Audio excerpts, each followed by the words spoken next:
And thank you for joining me for another episode.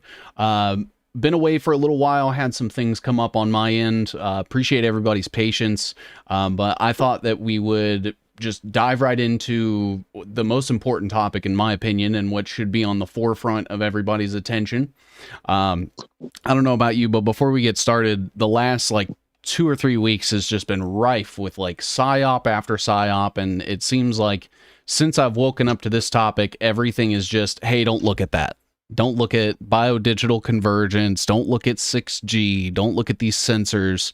And it seems like people have the freedom to kind of say like whatever they're talking about, like, oh, Mossad killed Charlie Kirk and like this, other thing and this other, and it's like, people are like, we have all this free speech, and it's like, okay, well, why don't you talk about like what the military is doing to kind of imprison us all into a digital dystopia, instead of like trying to figure out who shot one guy. I don't know. That was kind of my take on the whole thing. And it seems like it's in overdrive now more than ever. Yeah. You could say Jew all day long. Yeah. Because that causes more division, right? But as soon as you say Israel Innovation Authority BioDigital Convergence, that's it. They block out your post, or it doesn't move, or they remove it. So absolutely, yeah, it's pretty crazy, bro. And I guess I'll go ahead and give you a proper intro, man. You definitely deserve it. I've been following your account for a while.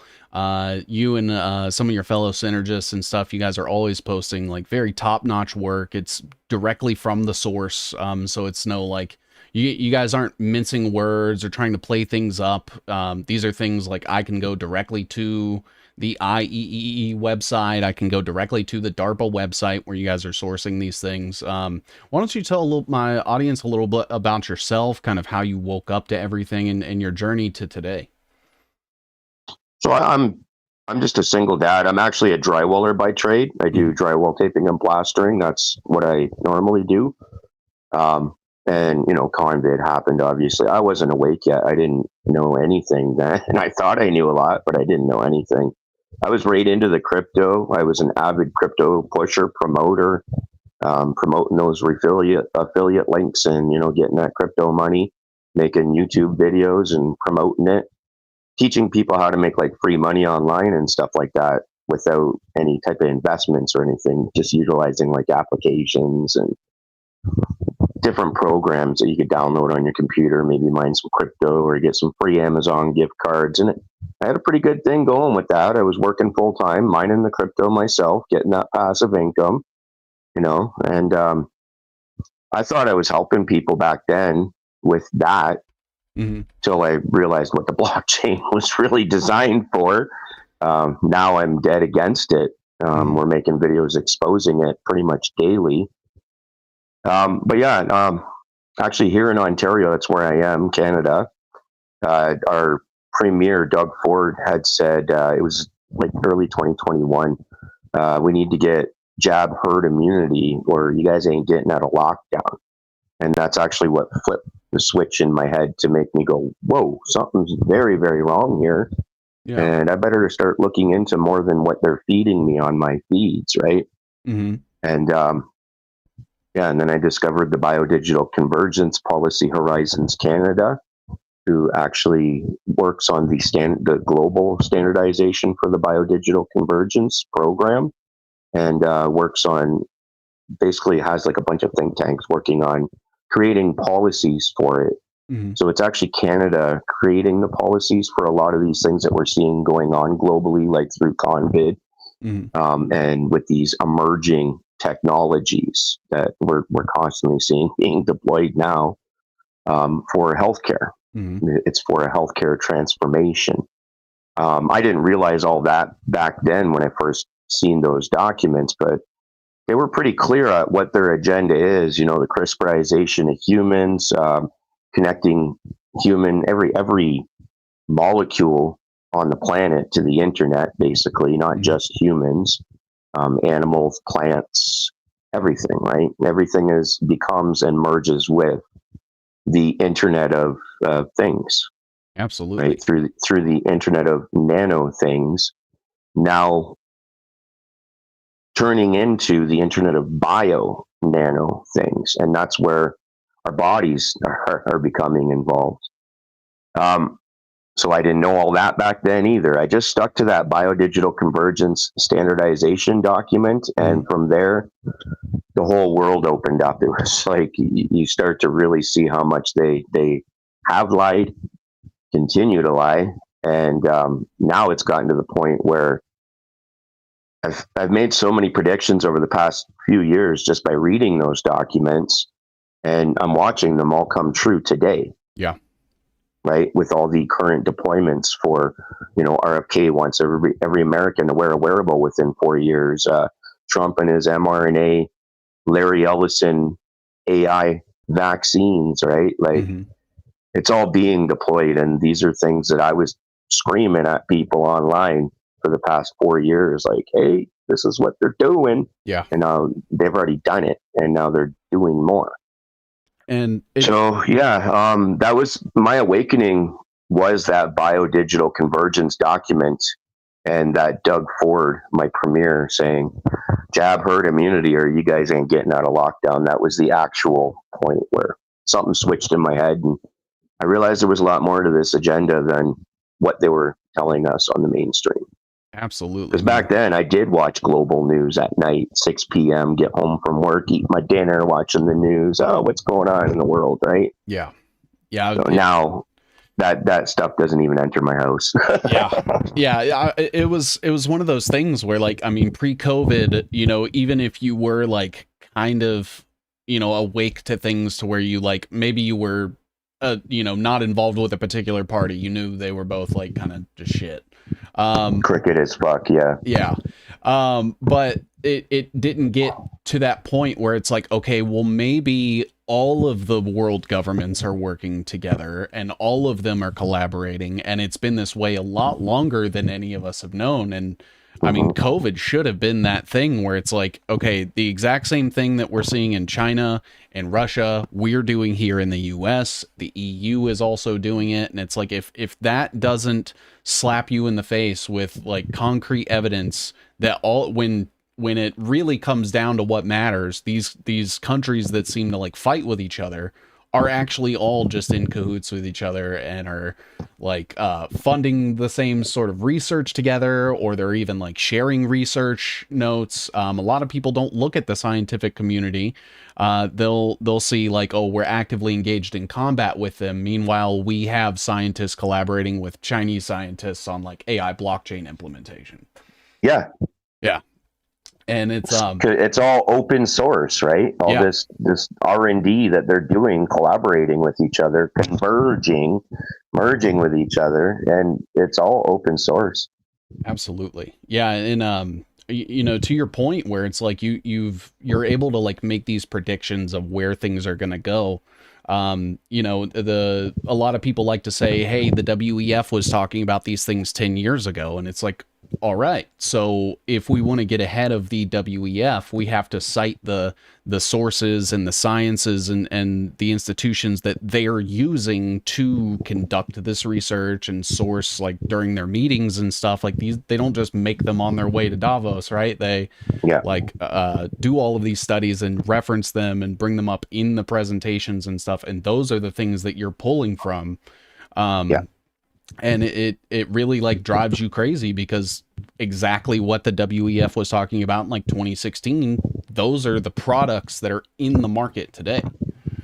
Yeah. And that's like the main starting point of my awakening process was seeing the WEF clips of psychopaths like Yuval Noah Harari, saying that humans are hackable animals, and then actually going to their website and watching some of like the full length webinars, not just the clips you see all over the internet to fearmonger you and make you basically go crazy.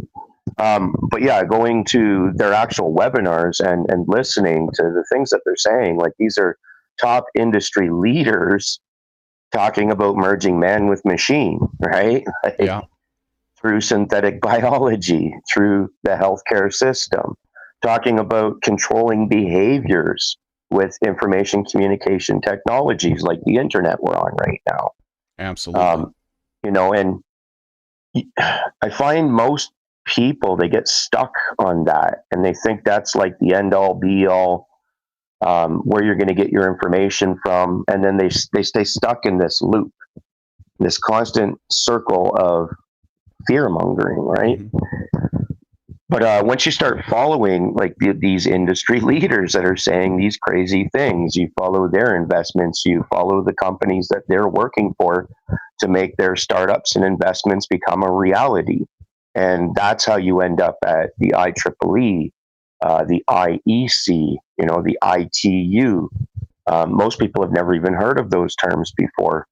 We're going to go in this video in a bit here and kind of explain who those people are, because they're extremely important and nobody's talking about it. Absolutely. Yeah, I've noticed that it seems more often than not, like when we have like like content creators or just people that are trying to get information out there, quote unquote, for some of these people. And it seems like anybody that isn't and like an anonymized account, like yours doesn't have like your real name attached to it. There's tons of anonymous accounts. I was actually just talking to you about this like right before we went live, where it's like that they have better research than I do.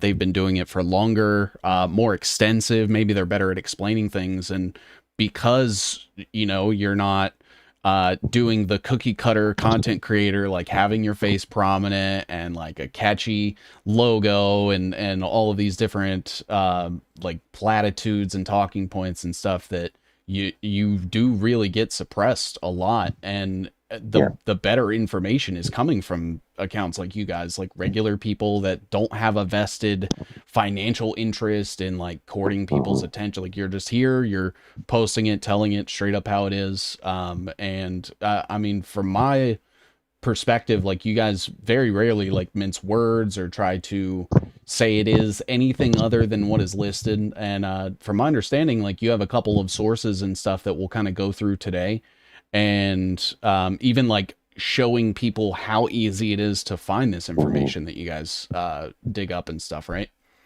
Yeah, it really is easy to find. As soon as you understand the key terms of these technologies, the terminologies that they are using, it's just a Google search away. Like it's literally so easy to find this stuff, Yeah. And it doesn't happen overnight. Like you start researching this stuff and now you know all the key terms. Like you really got to dig deep into these papers and really pay attention to the certain terms that they're using for certain things, the certain companies that they're talking about, and really doing a lot of searching and finding what they're doing, right? Yeah. But the key terms like 6G, IOBNT, BioDigital, Convergence. Without knowing those, you're never going to find any of this research and these technologies that they've been working on for 25 years that I can track for sure.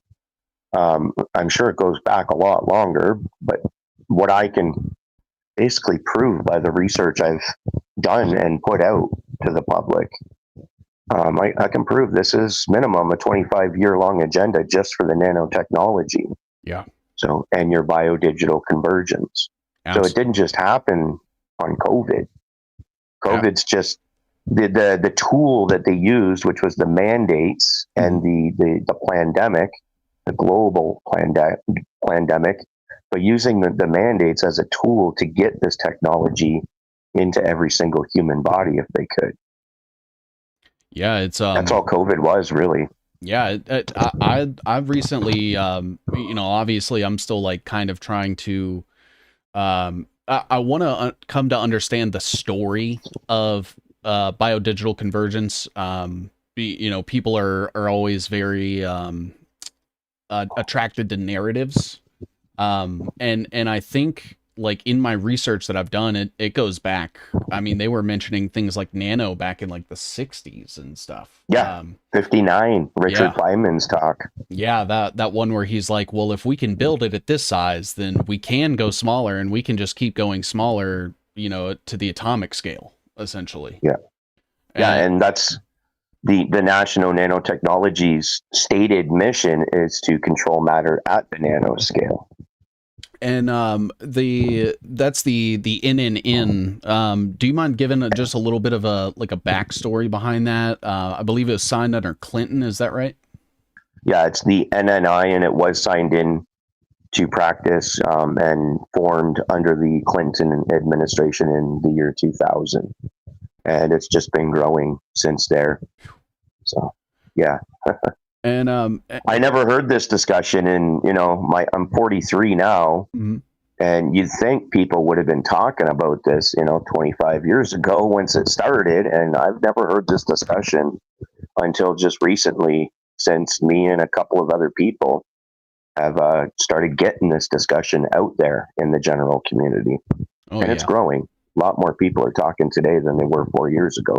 Absolutely. And two, like I don't think it's a coincidence that, the year 2000 happens and then 9/11 happens and then Y2K, yeah, Y2K. Y2K, yep, absolutely. And then we have terrorism basically takes over the headlines and then, war in the Middle East and then social media came into play and that I think did wonders at like suppressing any sort of discussion. And so even back then, like back in 2008 when DARPA officially became Facebook, the LifeLog or whatever. I think even then they were finding ways to like suppress information and algorithmically like control the conversation.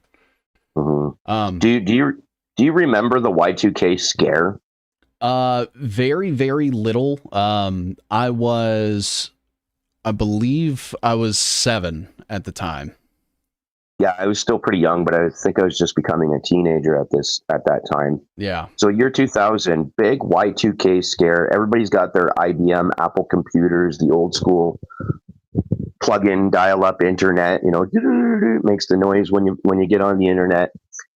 So they provided a big public scare. It was everywhere on the media that you had to unplug all of your systems Mm-hmm. during the New Year's, right? When the flip over from the end of December to January 1st. Happy Yep. New Year's, right? So it was a huge scare.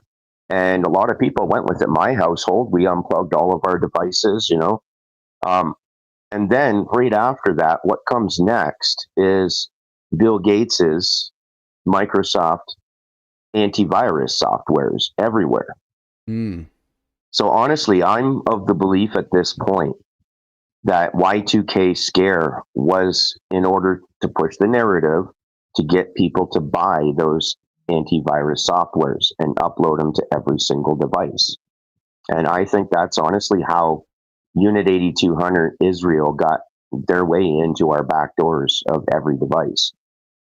And they create a lot of the cybersecurity softwares. So Absolutely. they have Yeah. they have a back door into everything, right? Through the softwares that they create. So Yeah, I did some digging into like Silicon Valley, just kind of dove in like very unbiasedly. I was like, okay, what exactly, like, where did all these companies come from? And like, that's when you start looking at their funding and stuff. And Kleiner Perkins, which is like a VC capital that was kind of spun off of the DoD, they were basically using taxpayer dollars in the military budget to help fund Sun Microsystems.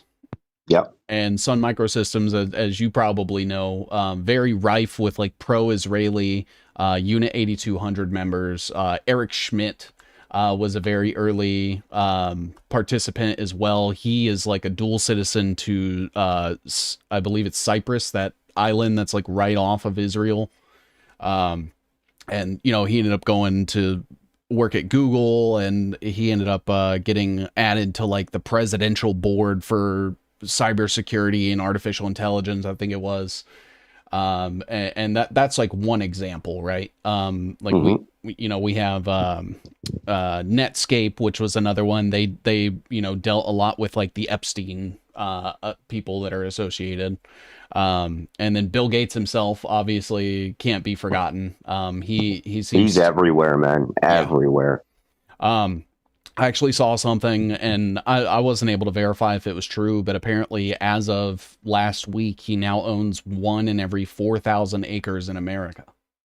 I believe it by now, man. Yeah. Yeah. And, when it comes to like market dominance, it's no surprise that like Microsoft is PC, essentially. Like you have a very small base of people that are on Linux or other distros, and that's both like personal private computers and enterprise side as well.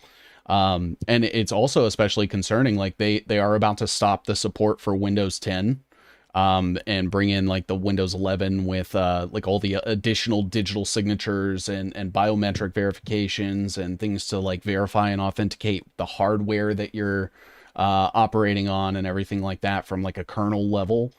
Yeah.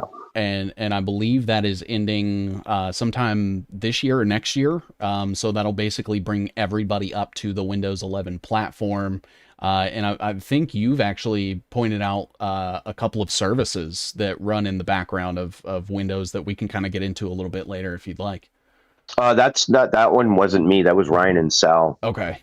They're more on that stuff. I'm more on the standards and the 6G that nobody's talking about, which is your Internet of Bio-Nano things. It makes the whole thing happen, right? And did you see that clip with Bill Gates at Mar-a-Lago, the most recent one there? I don't think so. Zuckerberg and Bill Gates, and I saw the meeting, but I think it was when I was still kind of like laying low. okay. Yeah, they were. Bill Gates is talking about how, we're going to make innovation, and my new business is innovation, and it's going to be all about genetic engineering, AI, better communications technologies. Like, innovation is a really key word when it comes to these biodigital convergence technologies, and it does lead right to Israel, of course. Absolutely. So whenever you're hearing these people saying innovation, think Israel. And I did find that clip that you were talking about, and I can share that here real quick. Oh, sweet. Let's see. Yeah, I made a video going through how the connection is when they came out with that clip. Let's see. I have to adjust things because I haven't streamed with StreamYard before. For those joining us, we had some issues with Zoom. I guess they didn't want the truth getting out, so we are working with StreamYard. So there might be some adjustment of visuals and stuff as we go. But let's see here. So I have this video up. Let me see if I can. Oh, it's not doing well. Hold on one second. Maybe I can do it like this. No, that didn't work either. Sorry about that. That's okay. But so this video does say Bill Gates visits Trump Tower to discuss the power of innovation. Oh, that's a different one, I think, but let's watch that anyways. I was talking about the one where they're all having dinner. They got Mark Zuckerberg there. They got all the tech leaders there and Bill Gates. And Bill Gates had his little say his piece thing. Oh, yeah. So this looks like it was back in 2016. This one, okay, specifically. That's a long time ago. I don't think I've seen this one. Well, just a quick comment. We had a good conversation about innovation, how it can help in health, education, impact of foreign aid and energy. And I don't hear it. He said we're looking at how we can use innovation to impact education and energy. A wide-ranging conversation about the power of innovation. So it's a wide-ranging conversation about the power of innovation. So interesting stuff there. Yeah, it's all about in Israel Innovation Authority. That's where all that innovation stems from. And that obviously, to me, like when I hear them talking about that it in my head is obviously screaming like there's going to be sensors everywhere, digital ID, blockchain, social credit, and all of these things. But for maybe somebody that isn't as initiated, like let's say they click on this video because they have no idea what 6G is, what biodigital convergence is. What is, in your opinion, like if you could summarize it for people, what is 6G and how will it impact people day to day? You can't go anywhere to get away from sensors and surveillance. all the way down to the molecular level. That's all it is. Yeah. They say it's for your phone, but it's not. Yeah. Yeah. I've seen tons of research and stuff saying that like we are essentially the tower in the 6G network. And you know, from my understanding, it's going to be like a various arrays of like different sensors in the body. Graphene seems to be their best friend at this point. And we're already kind of seeing precursors to this with like the wearables. Like I've even seen them discuss like wearables for plants and animals, and sort of bringing all of those into a digital ecosystem where everything's running, you know, where we're able to monitor things in real time, update things in real time, and people see these promises and think that it is not going to include them. But all of the documentation and everything that, you know, I've seen from my end, as I'm sure you have as well, is that we are included in that conversation. Yes, we are the center focus of that conversation. So. And I believe there was a thing that you wanted to start out with, as far as like a little excerpt that we had, and this was from the Converging Technologies for Improving Human Performance from 2002. That one, I believe so. Yeah, the Obama White House. Got it. Let me pull that up here real quick.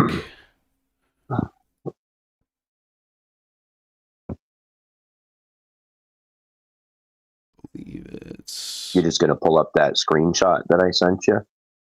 I can, yeah. This figure right it's here. A little easier. The document's there at the link too. Yeah. Do you want to read that bottom part that's in red? Yeah. So for everybody, this is page 5 of the Converging Technologies for Improving Human Performance. And it says down in the bottom, the ability to control the genetics of humans. No, we are the first ones listed in the plan. Animals and agricultural plants will greatly benefit human welfare. Widespread consensus about ethical, legal, and moral issues will be built in the process. And so what does that mean for us specifically? They want to control our genes. It's yeah. Mm-hmm. I mean, how do you feel about that? I mean, I don't like it. I don't feel too good about that. Yeah, like, and anybody that knows me knows, like, I have an inherent problem with authority. I'm like super anti-government. I don't want, I don't like the HOA or anything like that. Like, I don't want anybody telling me what to do. But I've always had a choice. You know, I always have had the autonomy to say no. And with this, it almost seems like they have the ability to not only breed it out of us through things like CRISPR and gene editing, but also sort of a behavioral eugenics program in a sense where, you know, if you aren't, you know, doing what you're supposed to, they will literally just rewire your brain like MK Ultra style, using different signals and things like that to electrically interface with your neurons. Yeah. And that to me is, and they can do that with LED lighting. Yeah. The what is it? What's the term that they use? Optogenetics. Optogenetics, and that is where essentially you can be programmed via light signals. Yeah, and there's you could just type in optogenetics in mice, MIT. Mm-hmm. And you'll get a bunch of YouTube videos directly from, you know, MIT and other universities doing this with mice and literally controlling their behavior with optogenetics and nanoparticles. Right? Yeah. Now, there's also a video from 2016. It's from the WEF. I should have sent that to you. I didn't even think about that. Where they're bragging about how they're planning to do this, and as they're talking about it in the video, the clip that they're showing is like all of the street lights and all of the lighting inside the city and using lighting to literally control people's behavior. And what they say is it's not a matter of whether we can do it, but it's a matter of whether we should do it, right? When they're talking about the ethics behind it, it's like, it's such a joke because they're just telling you everything. You just don't see it because you don't see the technology behind it that they are building. Like when you're only paying attention to the WEF videos, right? Absolutely. So, yeah.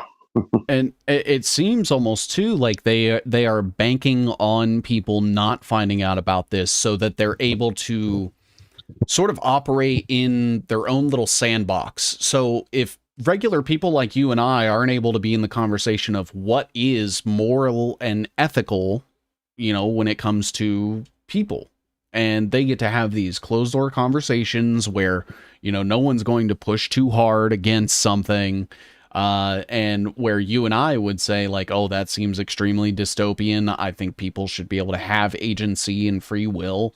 That sort of voice isn't around in those spaces because they're all in it together. They're all co-invested. They are mutually benefiting from implementing this plan, and they're going to make a ton of money together. All of their bank accounts are getting fat. Yeah.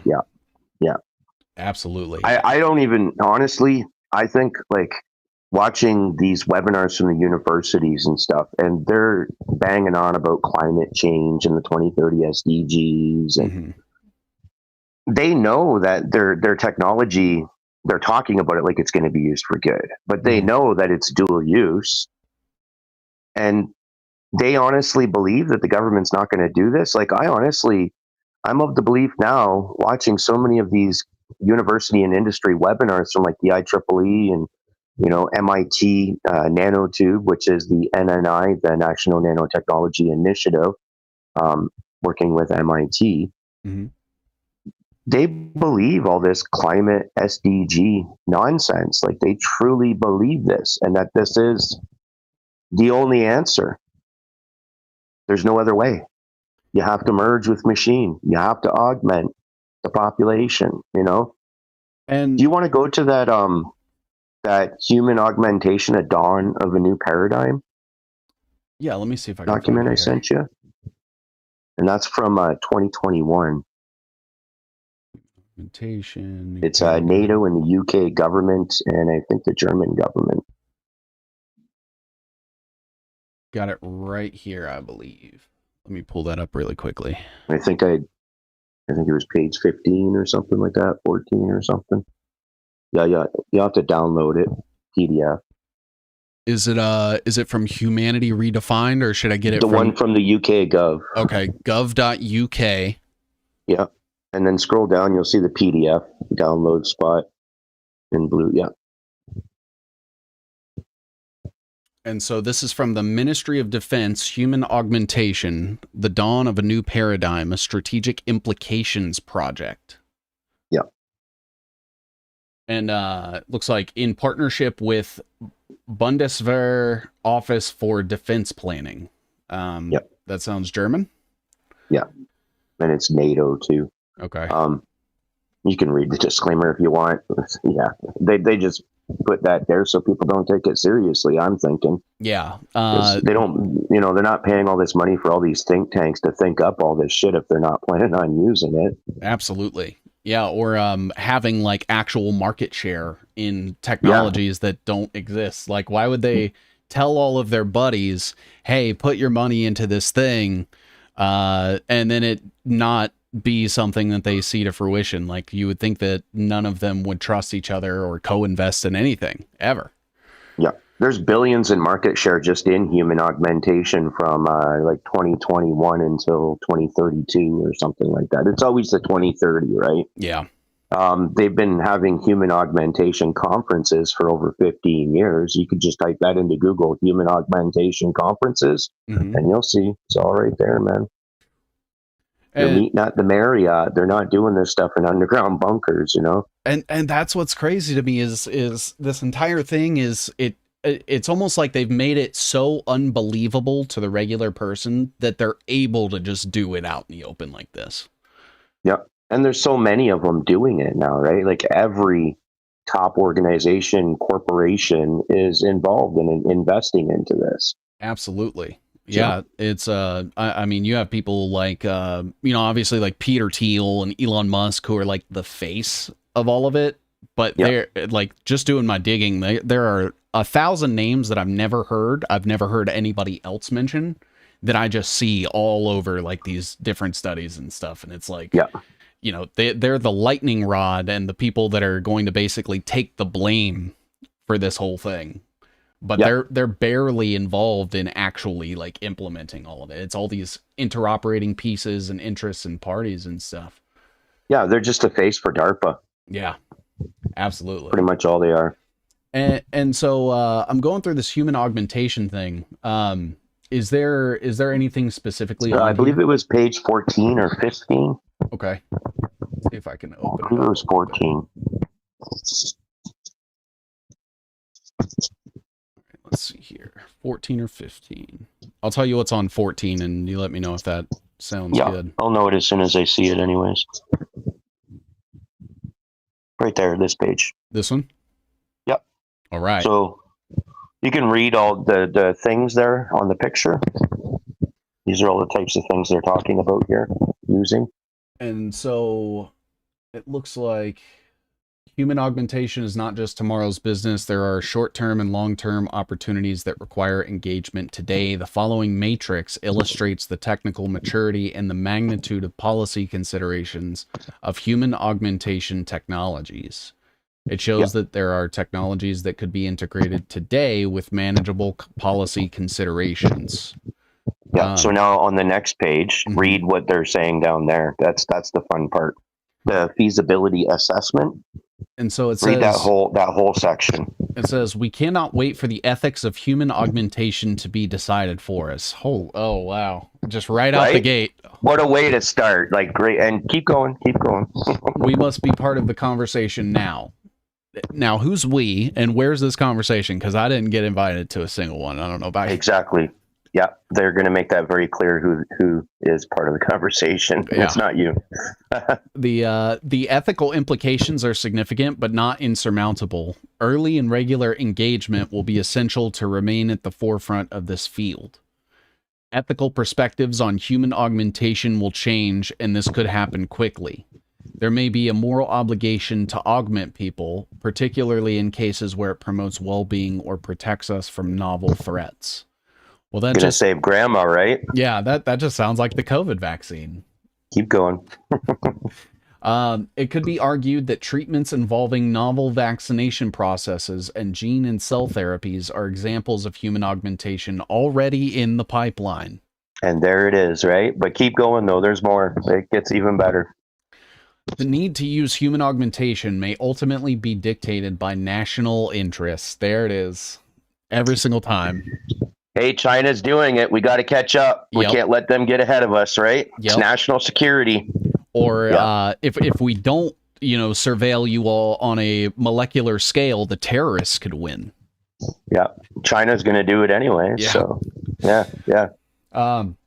It says countries may need to develop and use human augmentation or risk surrendering influence, prosperity, and security to those who will. Yeah. National regulations dictating the pace and scope of scientific research reflect societal views, particularly in democracies that are more sensitive to public opinion.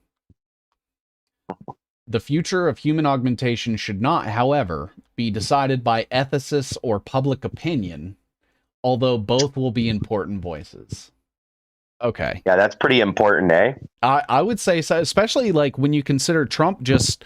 or like, I think it was RFK Jr. just said something about like not making the public voice like part of ongoing vaccination studies.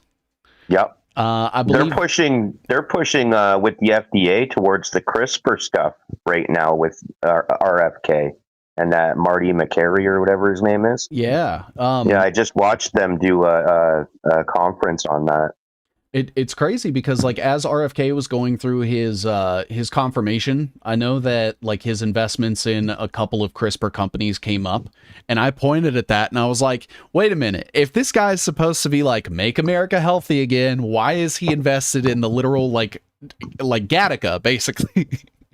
And nobody seemed to have like given a shit because they were like, oh, it's only nobody bats an eye when they say these things, eh? Yeah, they were like, oh, it's only 15,000. I'm like, no, he's profiting off of gene editing. That's eugenics. You know, it's the same thing that the government tried to claim, you know, was the reason that we went over and stopped Hitler was the Holocaust. And he's this weird eugenicist guy that's experimenting on people and it's inhuman. And it's like, okay, well, what are we doing then? What would you call it?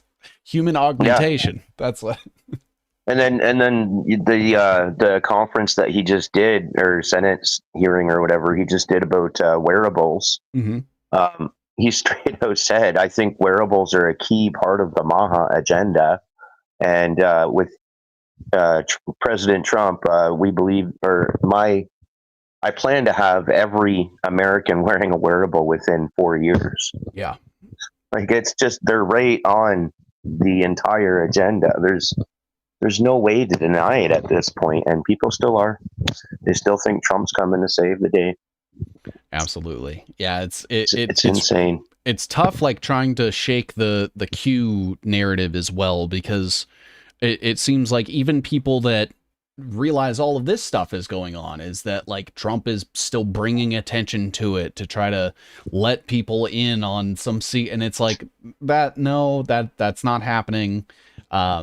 Everyone in government that is involved, every politician, like even people like Thomas Massey, who I've gotten into it a couple times with, like he is from MIT. He did that company that allowed people to like get haptic feedback when they touch digital objects in like a metaverse. Made millions of dollars off of that, and then now puts on this front that he's like some humble farmer in Kentucky and he's just a grandpa. And it's like, no, that's the same MIT Media Labs that like Jeffrey Epstein was funding back in the day, you know? Mm-hmm.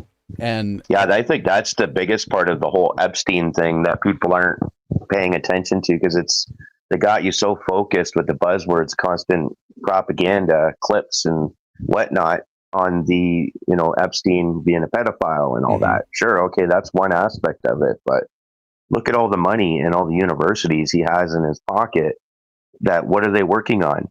CRISPR, gene therapy kind of crap, human augmentation. Absolutely. Right? And nobody's talking about that aspect of it though. Right. Sabrina talks about it pretty good. So I try to, if something pops up in my research that involves like something Epstein, I'll go over it, but I try not to just focus on just Epstein because it's so politicized, and it's brainwashing is what they're doing with that. Yeah. Yeah. It's one of those things where, anyone that understands like the sex trafficking, money laundering part of it, the second you start talking about, okay, well, do you know about what he was doing under Zorro Ranch? Most people don't even know what Zorro Ranch is, what it entailed, the fact that he was literally doing like medical experiments on the people that he had down there. I think Juliette Bryant is one of the survivors. She's kind of given like her public testimony saying like she woke up naked, strapped to an operating table under Zorro Ranch, and that there were test tubes everywhere and scientific experimentation. I think you're absolutely right. I made a post a while back that said like all this, the Epstein list, the client list, the sex trafficking and stuff, while it probably did happen and is important, and sorry, but that is the paper tiger of what he was actually doing was the crypto investments and the academia involvement and the money laundering and the eugenics and things like that. I think you're right. Yeah, the eugenics and experimenting on people and organ harvesting, I think, is the biggest part of the whole sex trafficking rings that people they don't talk about that part though, right? Right. Yeah, absolutely. There's big money in organ harvesting. Yeah. Yeah, and it's a lot. There's actually some bills going through Congress right now that deal with like changing the policy on organ donations. Yeah. So normally it would be, you know, say a rich billionaire, you know, needs a heart and they have to get it from somebody. They have to pay for that heart based on whatever they're worth. And they're trying to change it to where it is like a set rate. So, you know, any heart for any one person would be the same amount, whether you're making $20,000 a year or you're Bill Gates. Yeah. And just imagine too, with this type of a system with an intra-body internet, literally surveilling you under your skin down to the cellular level 24/7, they would know exactly who has the best organs, the best heart, the best. They could pinpoint you, right? Yeah, it's pretty freaky, man. Absolutely. Next thing you know, you're going to the hospital for this, and then you end up dying in the hospital. You know what I mean? Yeah. Yeah, absolutely, man. It's kind of like, even when I found out about like the whole organ donor program thing and how they might just let you fucking die because the hospital is going to be able to sell your organs. I mean, that to me is like, now imagine what they can do when we're all plugged in real time and they get to decide whose organs it is. Yeah, and how valuable those organs are. Absolutely. Yeah. And so it says here rather, governments will need to develop a clear policy position that maximizes the use of human augmentation in support of prosperity, safety, and security without undermining our values. So let's talk about that policy for a second. Mm-hmm. Can you go to Google? Yeah. Let's see here. So type in BioDigital today and tomorrow. And scroll down until you see right there at the top. And you see where that's coming from, right? And this is from the Government of Canada, Policy Horizons Canada, which is, I believe they're an official agency of the Canadian government. Yeah, they're the ones that control the think tanks that think up these policies that they're going to implement. So on there, you can see, like, how's that picture? What does that picture look like to you? This to me looks like some sort of like organic cellular structure with like serial buses merging with a SIM chip, right? Yeah. Right, like computer and genes merging together. Yeah. Okay, so scroll down down a little bit. You're going to see the health section. Mm-hmm.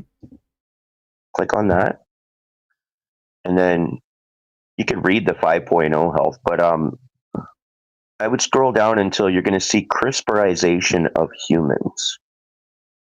Right there, the CRISPR. You want to read that section out? Yeah, so it says, as a research tool, CRISPR gene editing helps us understand DNA's role in human diseases. Medical researchers are exploring its potential to fight viruses, destroy cancer cells, overcome immune problems that interfere with potential gene therapy, and treat conditions such as acne and blindness. CRISPR-off technology allows us to turn gene expressions off, effectively stopping a person from getting a disease to which they are genetically predisposed, such as Alzheimer's. Further, it may be possible to turn off epigenetic markers while leaving the DNA strand intact. So, when I read that, the first thing that comes to mind is, you know, they're talking about fighting viruses. That's obviously the COVID vaccine. The destroy cancer cells thing is the Operation or Project Stargate thing where Larry Ellison was talking about cancer vaccines. And then they start to talk about treat conditions such as acne and blindness. So I've actually seen like medical injection commercials for acne now, where children as young as 12 that were actually like depicted in the commercial. They were like, I had problems with acne, and now they're getting injections with some sort of medicine to help with their acne. And I think that's what this stuff is. Yeah. That's insane. These are the people that are writing what they're going to have to do to change these policies, right? Yeah. So they can deploy. And it also talks about like being able to turn specific gene expressions off. And to me, that's like, okay, so the genes that allow you to think critically, the genes that allow you to support your immune system, like they talk about how they're going to use it to help people. But anytime the government's involved, we always know it's going to just become the worst case scenario. Even it might just take time is all. Yeah. If you want to finish just reading that section, there's one more piece I'm going to want you to read just a little further down the page once you're done that, though. Yeah. So it says CRISPR may increasingly give people the ability to code their own DNA and that of their children. Some parents may wish to give their children resistance to diseases, enhanced intelligence, and other abilities.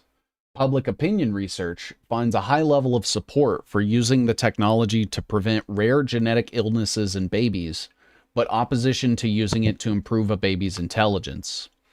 Support or rejection of gene editing depends in part on one's nationality, gender, demographics, religion, and education. Varying levels of ethical consideration and debate exist surrounding genetically altering offspring. There are currently widespread international bans on human use of the technology, but the World Health Organization has an advisory committee looking at global standards, including oversight and ethical considerations for human genome editing. Of course, right? Yeah, it makes me feel really good that the organization that mandated the COVID vaccines is the one that is sort of overseeing all of this and determining whether or not we have a moral obligation to force these things on people. It's starting to, I'm getting deja vu, but I can't figure out why. Creating the global standard. Yeah. Right? Yeah. Insane. Did you read that there's a part there where it says that people may choose to use CRISPR for like reproducing children, rather than just having kids naturally? Yeah. Yeah, that's insane. And like we're already seeing that a lot of people, especially like Elon Musk with his whole like Ashley St. Clair thing, like he's had tons of children via IVF. There's been a lot of, from what I've seen, like Rogan-verse stand-up comedians are now talking about IVF and normalizing it. We all know this. He's just like a Peter Thiel guy. And getting the normalization of it in the idea through the medias and then social medias and stuff. Yep. Absolutely. And to me, that's just like the logical pre-step to, artificial wombs and never, having people involved in the reproductive process itself. It's like I believe I've even seen something where they turned a sperm cell into an egg cell or the other way around. I can't remember, but we're able to successfully implant an egg that way. So now you don't even need like a man and a woman. You can have two men or two women, and it's getting really weird out there, man. Just why, right? Like, seriously, just why? So you see on the bottom 5.2 what might change in the healthcare in the future. Mm-hmm. So see biodatabases. Mm-hmm. Yeah, read that part. So it says DNA databases could become a source of income and health security. In the coming years, it could be possible and relatively simple to collect DNA information using a smartphone. As biodata becomes more ubiquitous, questions surrounding who collects, uses, retains, and discloses it will become pivotal. Applications, or apps, smartwatches and phones are already collecting biodata outside the traditional healthcare sector. An extension of this data collection would be commercial and consumer engagement with biomic or genomic data. DNA data marketplaces based on blockchains could emerge, allowing individuals or designated data trusts to share genomic information with corporations, academic researchers, and even governments in exchange for benefits or payment. Isn't that nice? In exchange for benefits or payments? Insane. So when you hear that, are you thinking like I'm thinking, universal basic income? Absolutely. That's what I'm thinking when I hear that. The guy that was pushing universal basic income, Andrew Yang, do you remember him? No, I've heard like Elon and stuff like that talk about it, but So back in the 2016 election, Andrew Yang was running, and he was like pro universal basic income. Now there was another talking point that he had that back then I kind of resonated with because it does sound good, but I also understand now, like in retrospect, how it doesn't. But he wanted to allow people to get paid for the data that was bought and sold. And this is, I'm thinking back like, oh, Facebook is, selling my data, of where I'm going and shit. I'd love to get paid off of that. This they call that in the online money making world controlling your data, right?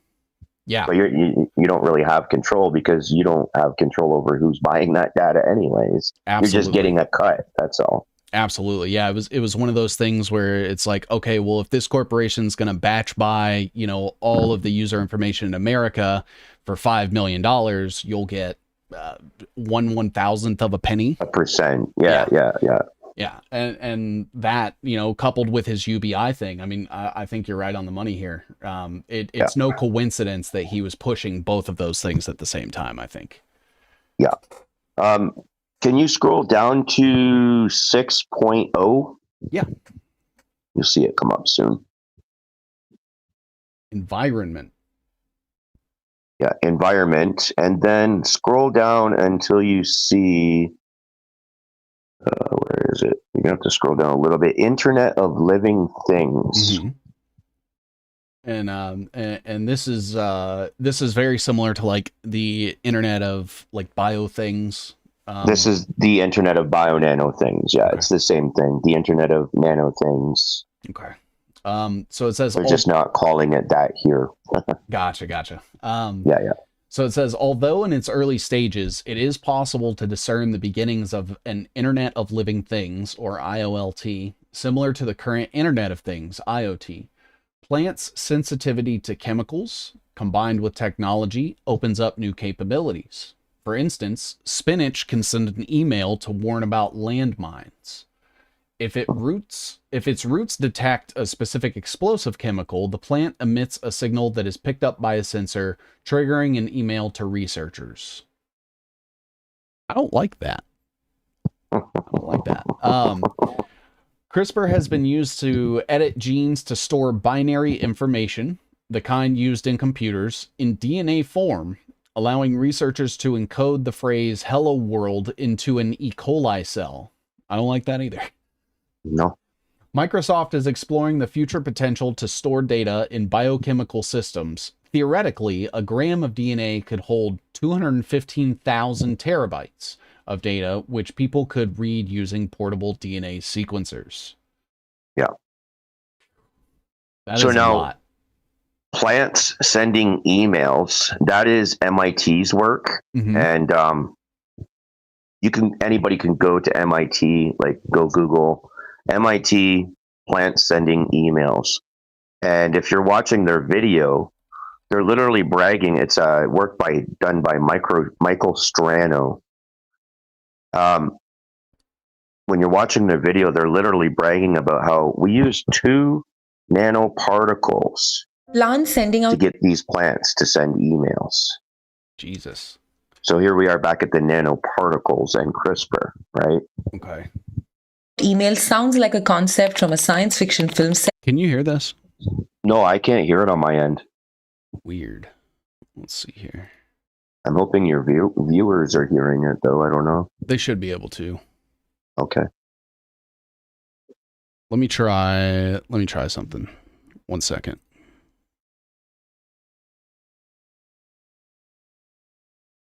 Oh, I see. I think I have to use Chrome for pass-through audio.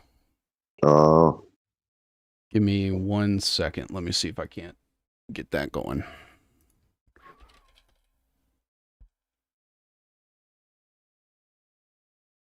Good thing you know what you're doing, because I have no clue when it comes to these streams. Oh, I barely do. Honestly, I just have a really patient audience. They understand that I have no idea what I'm doing and probably never have. so they stick with us. I don't know. I quite enjoy your videos, man. You do some pretty deep dives. So I appreciate that, man. I appreciate anybody out there doing that type of work. Yeah, brother. Well, it's needed, you know. I mean, in my opinion, like this is the so most... much we don't know. Like, yeah. We should have been told, but we don't know, you know. Yeah, I mean, in my opinion, this is the most important topic, period. Yeah, and none of the big talking heads that you see out there every day, they don't even want to touch it. Yeah. I don't know if it's they don't want to touch it or they're handled and they're just being told not to touch it. Probably a little both. I think it's the latter on most of them. But yeah. It is a complex subject to, you have to do a lot of research to even begin to understand it though, right? Oh, yeah. To be able to repeat it to another. Let's see here. I think I might have gotten that working. Yeah, here we go. Can you hear that now? No. No? Go ahead, let it play though, that's fine. Okay. You'll hear it. Oh, that's a World Economic Forum one. I don't know if they're going to say that, the nanoparticle part in there, but if you find the video directly from MIT, it's Michael Strano that's doing the work on it. Okay. And he's also doing work on engineering the nanoparticle corona for sensors. Do you know how to spell his last name? As how it sounds? Strano, I believe. Okay. Strano. And this is from MIT News. Yeah, I think that would be the one. Let's see here.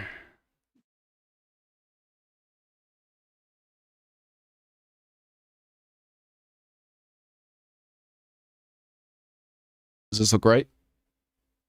Yeah, I think it is, yeah. Okay. Do they have the video there? Yeah, there you go. There you go.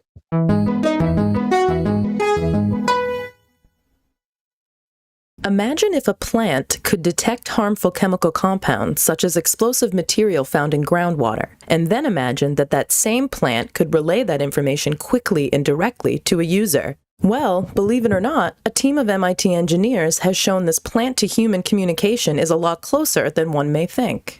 To demonstrate this process, the team first embedded carbon nanotubes that can detect nitroaromatic compounds, which are often used in landmines and other explosives, into the leaves of spinach plants. These carbon nanotubes emit a fluorescent signal that can be read with an infrared camera. Some of the embedded carbon nanotubes emit a constant fluorescent signal that serves as a reference, while the others emit a fluorescent signal when an explosive compound is detected. Having both makes it easier to determine if the explosive sensor has detected anything or not. They then introduced the explosive compounds to the plant's roots. Similar to how a plant would naturally sample from the groundwater, if there are any explosive molecules, it takes about 10 minutes for the plant to draw them up into the leaves, where they first encounter the nanotubes. To read the signal, the researchers shine a laser onto the leaf, prompting the embedded nanotubes to emit near-infrared fluorescent light. This light can then be detected with a cheap infrared camera connected to a Raspberry Pi, which is a credit card-sized computer similar to the computer inside your average smartphone. Then, that tiny computer sends an email to the user, alerting them of this detection.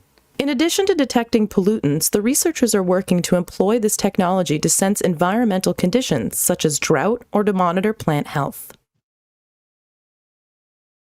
Okay. All right.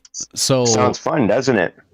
A lot of things going through my head in that moment. I'm like, okay, so if I have a thought that just so happens to be like a dissenting thought, is my brain sending an email to somebody unbeknownst to me, because I wouldn't know what it feels like to send an email with my brain.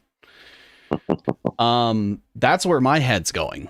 Is, hey, this person is, thinking this particular thing, or these specific groups of neurons are firing, and that's not good, and alerting somebody. Yeah. And so, do you want to type in, just keep MicroStrano, and then after MicroStrano, type engineering the nanoparticle corona for sensors. And that should bring you to his MIT video again. This is the point where they're talking about the human body now. You said engineering the nanoparticle corona for sensors. Michael Strano.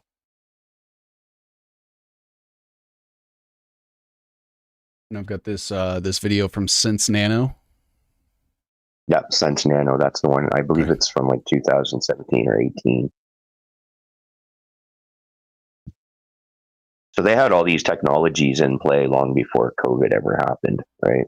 Oh yeah, yeah. It says Thursday, May 25th, 2017. Yeah, 2017. The launch of. Do you want to just play? I don't know, probably like the first 3-4 minutes, I think, or so. Yeah. Okay. Thank you. So next, Wish I could hear it. Mr. That's okay, Michael Strano, talking a little bit about engineering the nanoparticle corona for sensors at new biological interfaces. I don't think he's going to talk about it today, but recently he was appearing on Science Friday talking about some of his explosion detection technology. So I'm going to go back for just a second because I heard something really interesting there in the very beginning. New biological interfaces. About engineering the nanoparticle corona for sensors at new biological.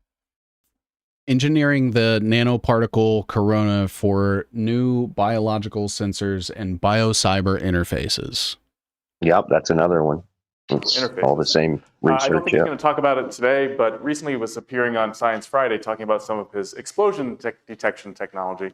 And I'll leave it at that. It's definitely online. It appeared a lot in the press. So Good. Wonderful. Thank you very, very much. What I want to talk to you about today, I want to change gears and talk about a problem in the sensor space that no one wants to work on, and that's actually molecular recognition, generic strategies for molecular recognition. When we move from the cell phone into the chemical realm, if we want to sense chemicals in the body, we have very few methods to get selectivity. Nanotechnology is producing transducers that can get down to single molecule. I'll show you data now. We have sensor transducers that can basically count single molecules at room temperature in the environment. The question is, how do we make them selective? And that's the problem that... So he said that they have sensors that are sensitive enough to detect the temperature of a specific molecule within a room. That's pretty sensitive. That's pretty sensitive, yeah. That is the need to be addressed. If you go into the clinic, you go into the hospital, most of the assays that are used to diagnose you come from Mother Nature. So the workhorse in general platforms for molecular recognition come from antibodies and to a lesser extent aptamers or adaptive oligomers. Nature makes these molecules to be transient. So your body makes antibodies, they're designed to be broken down. But we use these and we expect them to function in the environment. We want them to last years. We want them to, So he's saying that our bodies create antibodies that naturally break down over time and end up getting reabsorbed into the body. But he's talking about creating a more permanent solution that doesn't break down within the body. These by far make up the lion's share of generic molecular recognition platforms. There is a technique called molecular imprinting. It works some of the time. You basically polymerize a polymer around your antibody. So that it makes more molecular recognition that he's talking about is also known as molecular communication, which when you're researching the 6G, that's what it's all about, is using biosensors for molecular communication. So they can literally read with the nanoparticulate, they can read every DNA molecule down to the molecular cell, right? It's insane, man. That's how deeply connected they want to be with us. And so if I had to create sort of an analogy for this, for example, it would be like if somebody took every file on your computer and turned it into basically an outgoing signal. So you have a random untitled text document, only you can see it, only you have it, only you can read it in theory. And what this seems to do then is basically take that and transmit it through like a wireless signal. So now your neighbor can view your text file. Now, you know, the person across the street can view your text file. Anybody that has your IP can now view that text file. But instead of it being a text file, it is your DNA. Yeah. Okay. It's for national security. Right. As is all things that are terrible, right? Yeah. So that YouTube channel that you're seeing that video on right now, it's called MIT Nano. And they are the direct connection to the National Nanotechnology Initiative. Oh man, they only have... you can find so many video webinars here all about what the National Nanotechnology Initiative and MIT in collaboration with each other are doing.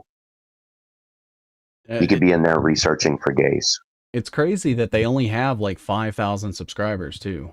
That lets you know. Like I almost have more subscribers than they do. Because I reshare a lot of their webinars onto my channel, and then I just provide the source link back to the source in the description, right? So you can always prove what you're seeing, where you got it from. My videos get more views in one day than some of their videos have in like 4 or 5 years. You know what I mean? So yeah. I'm getting the information out, but yeah, nobody seems to know about this stuff. And nobody. And so are there any videos that are on this that you'd be able to like recommend to people on this channel? I would go back, like if you were in there, I would go like to the video section, and then pretty much anything back like the past few years, and just start reading or start watching, and you're going to learn what they're up to, you know? All kinds of stuff on here, man. All kinds of stuff. Yep. Yeah. They're in the water. They're in the food packaging. They're in cosmetics. They're literally everything. It looks like it goes back to about 8 years ago. So right around when this thing launched. There's a few videos before the one we were watching. But it's like they're posting, it seems like very, very regularly. I don't even know how many videos they have, but yeah, that's crazy. Maybe it'll say on here 253 videos in the past 8 years. Yeah, so like I said, none of it's hidden. It's all right there, open source. They're not shy about what they're doing. In fact, they're quite proud of what they're doing. So absolutely. Yeah, this is insane. And so, you know, we are still working technically off of this this policy document from Horizons Service Canada. Policy Horizons, I think it is, right? Yeah. And this is the stuff. I mean, the one about the email thing was literally a link to the MIT video we just watched, and then that brought us to the Sense Nano. And I always like to tell people, you know, that like when they go to universities like MIT, Stanford, though, that should be a red flag. Like that's a huge red flag for me, brother. Yeah, absolutely. Right there, I automatically don't trust you if you're from one of those universities. And I'm the same way too. And people are like, well, you know, just because they went to this place doesn't mean. And it's like, yeah, but where we are right now in the conversation and stuff, like we don't have time to give these kind of people the benefit of the doubt. And if the second that we do, they'll. People like Thomas Massey come out, and he's from MIT, right? And part of the BioDigital thing, and everyone says that he's like some libertarian hero. And I'm like, you guys do understand he works for the government that is implementing the BioDigital convergence that he doesn't talk about. Yeah, I'm dealing with in my communities right now, in the Synergist community too, because we're two separate communities, but we work really well together because we're on the same path of how serious we are about this information and not mixing stuff with it, and just literally like reading word for word what they're telling you, showing you clips of their videos, them saying it word for word. This is not me saying, oh, this is what we're doing. No, this is, let them tell you, right? Yeah. There's a doctor that's pretty well known in the health freedom movement, Dr. Edward Group. I'm sure you've heard his name. He follows me. I have no idea why. He's an MIT stooge too. When I first went to his profile, the first thing I thought was, this guy looks like Brock Pierce, and then I just never paid attention to him again. Yeah, he looks like a funny hippie dude. Yeah. Anyways, so he's been following Sabrina's work. He knows who I am. He knows what my channel has with all of the webinars and the documentation to what all this stuff is. This guy comes up and he starts sharing like 2-minute, usually the scariest piece of Sabrina's video. So he'll clip out the 2-minute clip and put it up there. He never used to even give a redirect back to her so people could go get full context on the video, right? He's been basically screwing around with our channels for at least 2 years now. And he's an MIT doctor, health freedom movement. Will not mention anything about 6G, will not mention anything about the IOBNT. He'll share a little clip of what Sabrina's saying, you know what I mean? But no sharing of any information when it comes to that stuff. And come to find out, the methylene blue that Alex Jones sells, and a lot of other supplements that Alex Jones has been selling since 2015, this doctor group, MIT stooge, has been the one that's been producing those supplements and the methylene blue and selling it to Alex Jones network. So, and people are still confused by this guy because they think he's a good guy because he shared some Sabrina stuff, right? And he shared a couple of documents, but nothing big like ITU, International Telecommunications Union, 6G, IOBNT, like directly from the International Telecommunications Union. He will not share that stuff. Yeah. The only thing he'll share is the scariest part of Sabrina's video, a little 2-minute clip. And this is how you see these stooges, right? It's not so much what they're saying, it's what they will not say. Yeah, absolutely. And because they'll tickle your ears any way they can to get you to their free courses, and then once you get to the website where their free course is, you scroll down and all you're going to see is the supplements they're selling and the bullshit they're selling, right? Yep. It's to get you to the products. That's the only reason. And they always remember to provide the link to their courses and their products, but they can never provide the link to the sources that they're telling you about. Right. Absolutely. Right.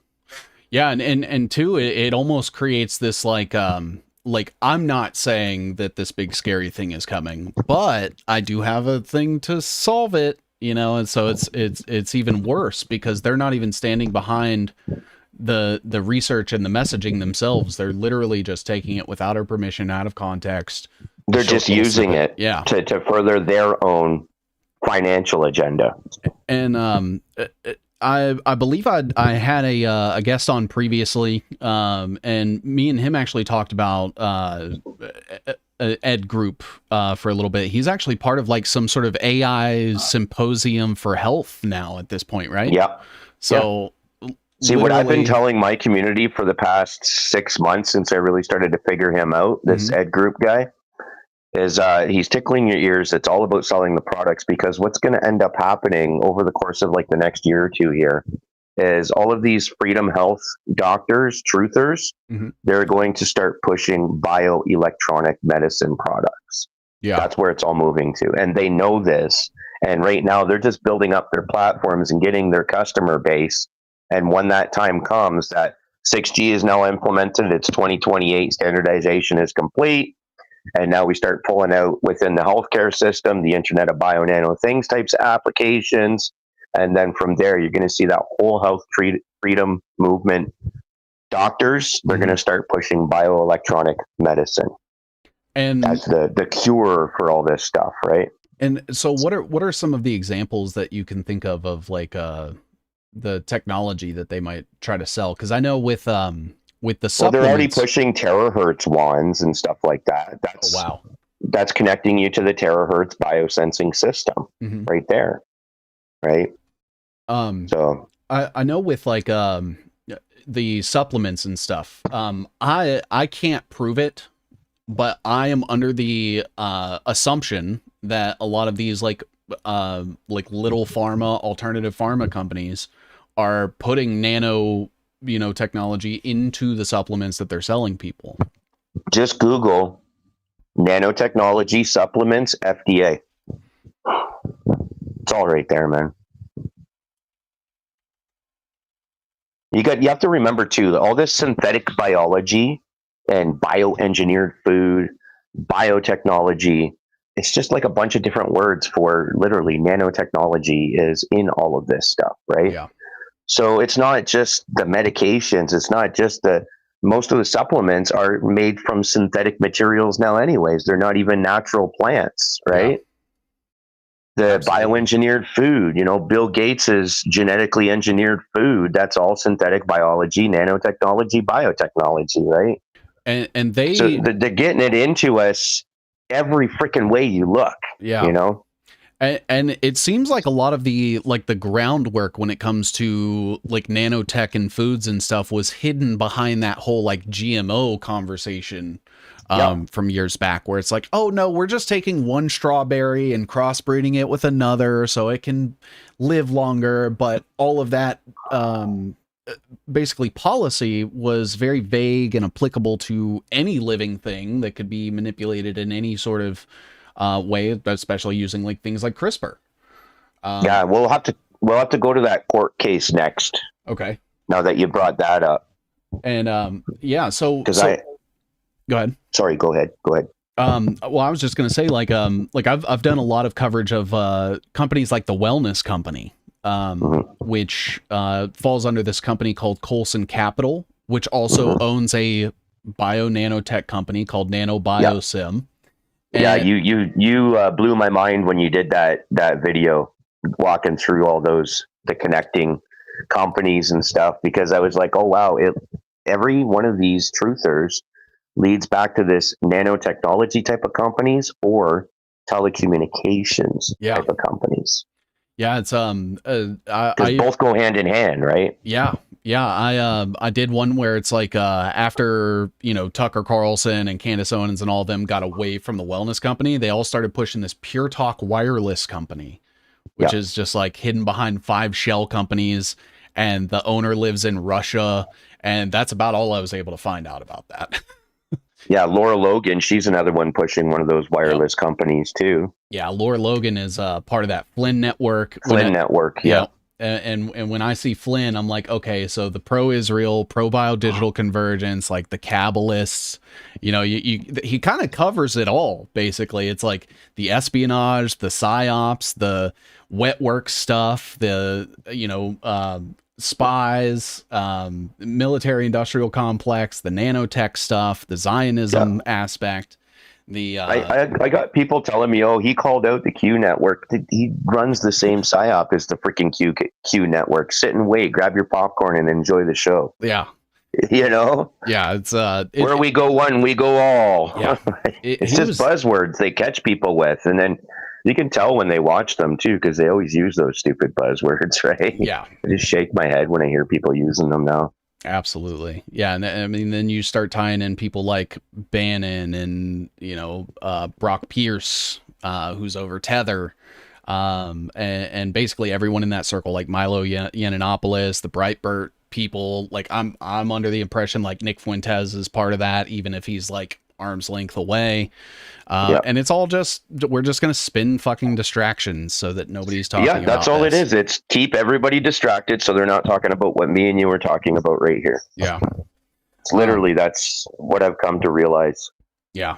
It's crazy because like even like seeing them fight with each other, or this whole Charlie Kirk thing, I brought it up a little bit earlier, but it's like that has dominated the headlines to the point where I can't even I couldn't be on the internet for the last 2 or 3 weeks because I'm like, there's no way that anything that I'm gonna say is going to like break through this psyop layer. So let me go work on some stuff at the homestead and do some behind the scenes research and stuff.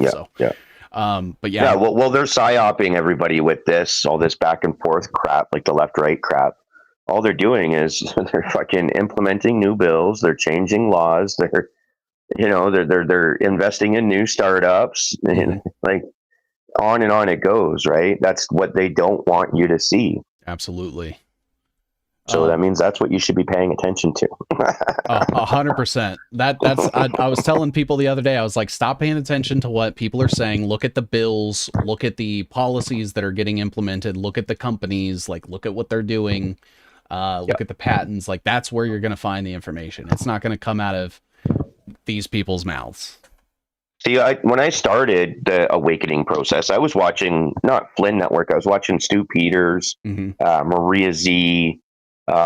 Mainly, I was trying to watch for the Karen Kingston interviews because she was talking about the nanotech, but it was always patent, quantum dot. There was never any real discussion of like the industries involved with it, or you know, she still won't even say nano.gov or BioDigital Convergence to this day. So, you know. But then I started to realize my research was going much further than these people that are being touted out there as the experts, right? And I'm constantly trying to reach out to them via email, sending them these documents, hoping that they'll up their game and start talking about it. Nothing, right? Yeah. Then I started to realize once like the wars started happening, the Ukraine war first, and then the next thing, all they do is they parrot the current thing narrative, whatever the current new thing is. That's all they'll talk about. There's not one of them that are actually getting up and saying, okay, this biodigital convergence is extremely important and there's a lot to cover involved with it. Yeah. Maybe I should just make a freaking series and just talk about this for like a whole month straight. Yeah. You see what I'm saying? Absolutely. But instead, they're all over every new current thing, PSYOP that comes out. That's what they're focused on. Yeah. And through doing that, you gin up fear, and then you get the expert that has the cure or the fix for it, and then you start getting hopium, and then there's the product to sell right after. Man. And that's literally what their whole process is. It's such a fucking joke, dude. It's like we're looking at it through the same lens, man. I went on Stu Peters earlier this year, and I was like, look, man, this technocracy thing is something you need to be talking about, and like crypto and digital ID and BlackRock's involved, and like, yeah, there are Jews involved. Maybe that will pique your interest, you know? And it was like, it kind of fell, you know, to the whole JQ narrative for that episode. And then like 2 weeks later, he launches his own crypto coin. And I'm like, dude, what did I just tell you? And that to me was like, I'm never working with this guy again. You're part of the problem, bro. Yeah. Straight up. Yeah. Yeah. Like, even if it were like successful, right? It's still part of the problem. See, and then it makes you wonder, okay, now you understand why these people won't talk about the biodigital convergence, because if they did, they would realize how the crypto is involved with this entire thing. Yeah. No crypto, no blockchain, this system doesn't work. Exactly. And I always... It's the glue that holds it all together. Yeah. Well, it's crazy too, because like anytime that I bring it up, I'm like, all crypto's bad, all blockchain is bad, there is not a good one. And people will say, well, there are some good ones. And I'm like, no, because at the end of the day, they want adoption. They don't care if it's your coin or some other guy's coin or CBDC directly. If you're transacting with crypto, you're in on the agenda now. They'll get rid of the physical shit. You'll have your privacy coin for a year or two, and then they'll absorb that, and you'll be right on the fucking chain with the rest of us. And it's going to right now, all they're doing with the crypto is they're just trying to hype it up and make it so it's more popular than the paper cash, than the regular cash. And by doing that, that's how they're going to turn it into the new system. Once it becomes more popular, more users are using that than the old cash, the old system. Absolutely. And then eventually the old system will just phase out. And it's Bitcoin, the USDC. That is the government fucking coin. Yeah. Right? That's going to be the CBDC that everybody speaks of. But it's hilarious. These crypto nerds, they're so stupid. I'm decentralized. Yeah. So explain to me how the NSA created the SHA-256 algorithm. You don't think they got a back end into that shit? Yeah. For real, you're running SHA-256 on any of your shit, they're fucking back end connected to you. I love bringing up this story. So you know, like the story behind cryptography and like sort of how it got started. There's MIT again. Yeah, absolutely. Right. So I believe it was like during World War I or World War II. There was a guy that was working for the Nobel family. The one, you know, the Nobel Prize and shit. Yeah. A bunch of warmongers. All they did was sell like military, you know, technology and stuff, and they get the Peace Prize. But he worked for them, and he ended up coming up with this machine called like a cipher machine or a CX machine. And he was selling that around the world to tell different countries like, hey, you can communicate securely between each other. And while he was doing that with all these countries, was selling the backdoor keys to the CIA, the BND, which was like the German CIA at the time, MI5, MI6. And so while all these people were, you know, operating that, hey, we're able to communicate securely, it's encrypted, no one has the keys. Meanwhile, the CIA, the NSA, all those people could read everything. Got a backdoor into everything, yeah. And that took place over the 20th century, and they actually call it the largest information or intelligence coup of the century. And that to me is like, okay, so they're literally just doing that exact same thing, but with the financial aspect. So now it's not about the information, it's about everyone's finances and getting everything on this permanent ledger. Yeah. Yeah. And getting every person onto that ledger, right? Absolutely. Yeah. So I'm right there with you, man. The how to make a mint, they're like declassified papers and stuff. All the people that were behind the Satoshi Nakamoto story, they're all like transhumanists, technocracy, associated with Jeffrey Epstein or China. So yeah, I'm right there with you, man. Bitcoin, Monero, I don't care what it is. If it has a blockchain, it is not good. If it's digital only, it is not good. And I fight with a lot of people in the truther community about that. Like a lot of my peers will like swear by a particular crypto, or like they're sponsored by a privacy coin, and I'm like that is not what that is. It's not. You're part of the problem. I'll argue You're with contributing. them. Yeah, I'll argue with them, and I won't move my point, but they will disagree. And you know, luckily we can have like a civil discourse. But at the end of the day, I'm like, you are still wrong. Like, and you're telling people that, you know, incorrect information.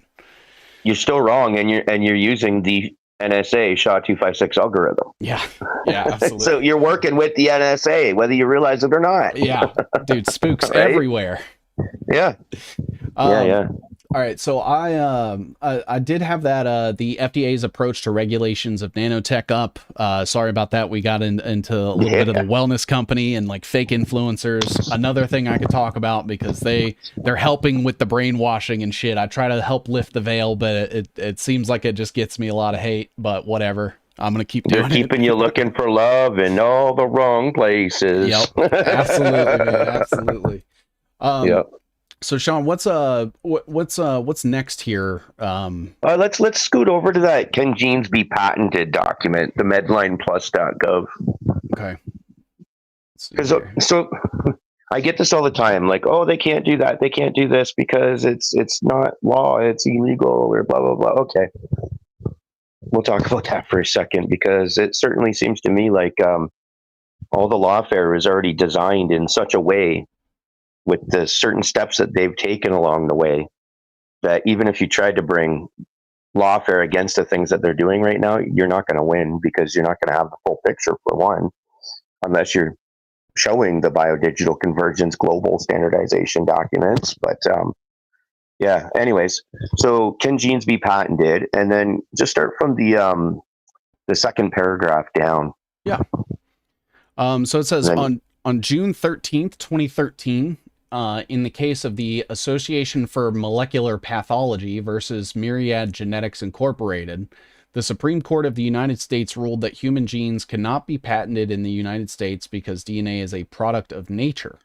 The court decided that because nothing new is created when discovering a gene, there is no intellectual property to protect, so patents cannot be granted. Prior to this ruling, more than 4,300 human genes were patented. The Supreme Court's decision invalidated those gene patents, making the genes accessible for research and for commercial genetic testing. And then the next one. And then it says, the Supreme Court's ruling did allow that DNA manipulated in a lab is eligible to be patented because DNA sequences altered by humans are not found in nature. The court specifically mentioned the ability to patent a type of DNA known as complementary DNA, or cDNA. This synthetic DNA is produced from the molecule that serves as the instructions for making proteins, called messenger RNA or mRNA. How do you like that, eh? Man, you know, when you talk about the vaccine being a bioweapon, a lot of people think it's the vaccine fallout and the cancer rates, and it's like it goes so much further beyond. There was a level of premeditation and precision and predetermination for all of these things, and it wasn't just, hey, let's put some shit in a tube and inject a bunch of people and see what happens. It was they knew what they were doing. They knew what this technology did. They know what it means going forward, and they chose to force it on us anyway. Yeah, it's not a bioweapon, though. I mean, it could be used as a bioweapon, but the proper terminology for it is a Biocyber interface. Yeah. Which can be weaponized. Yeah. Mm-hmm. Can be weaponized. Dual use, right? Everything is dual use. But yeah, so if you think about that, genes can be patented. All you got to do is add this complementary cDNA, which is also basically known as mRNA. Okay, so this cDNA, I'm thinking way further than just the vaccines. I mean, sure, we've basically just confirmed the mRNA is the cDNA, and you're a patentable product now. Yeah. If you've taken it into your body. Absolutely. So if you're a patentable product, the government, I guess, can basically do whatever the fuck the government wants with you, right? Yeah, I mean, to me, it's like if they kind of own you now. So if you're, I don't think I'm. Can you hear me? Yep, I can hear you. If your DNA is able to be changed by this thing that's introduced, then you are no longer nature, which means your mic's cutting out. Oh, sorry about that. How's that? No.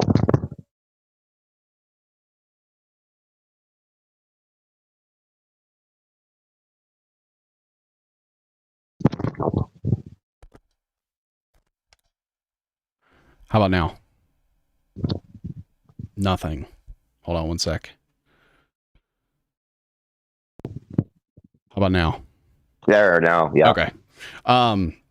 So if you have this thing that is able to basically transform you into something that can be patented, and you are no longer a human that is found in nature, right? Does the Constitution apply to you anymore? Do you have? I mean, we both know that the Constitution is it's a piece of toilet paper. Yeah. But yeah. But you know, in the frame of the narrative, does that now mean that people that have taken the COVID vaccine are exempt from the framework of the Constitution because they're now no longer, you know, born of the creator? They are property of a company. And that's honestly, they need lawfare to happen now. Yeah. Because of that Supreme Court decision, and then the implementation of the mRNA injected into people's bodies, now they need lawfare to come out against this in this context and lose. And if they lose, then that's going to set the precedent for how these no longer humans will be treated going forward, right? And so what does that look like? Because I'm, you know, obviously we've seen a lot of rhetoric with like holding vaccine manufacturers accountable. We know that's not happening, but no. Do you see like they could maybe have RFK do like a fake, you know, like liability campaign and lose on purpose in order to set this precedent? There you go, right? Yeah. And the reason why I'm thinking that too, like I think I'm right on this, is because with the information we're going to get into next about the 6G, they're already there. They've been in standardization for the 6G since 2020. Okay. They're planning for full deployment 2030, but 2028 is when the standardization is complete and they're going to start deploying. Okay. So you're going to see, remember how with 5G, they were like, they're not deploying it globally. You know, China's going to do it first, and then the next country is going to do it next. And that's what they're going to do with the 6G once 2028 hits. Yeah, I think. Well, they're already standardizing 7G. Oh wow! So yeah. It's Moore's law, right? But with if you look at there's a lot of like groups out there that have lawyers that are doing lawfare for 5G, asking for donations. Not one of those groups will even mention 6G. Mm-hmm.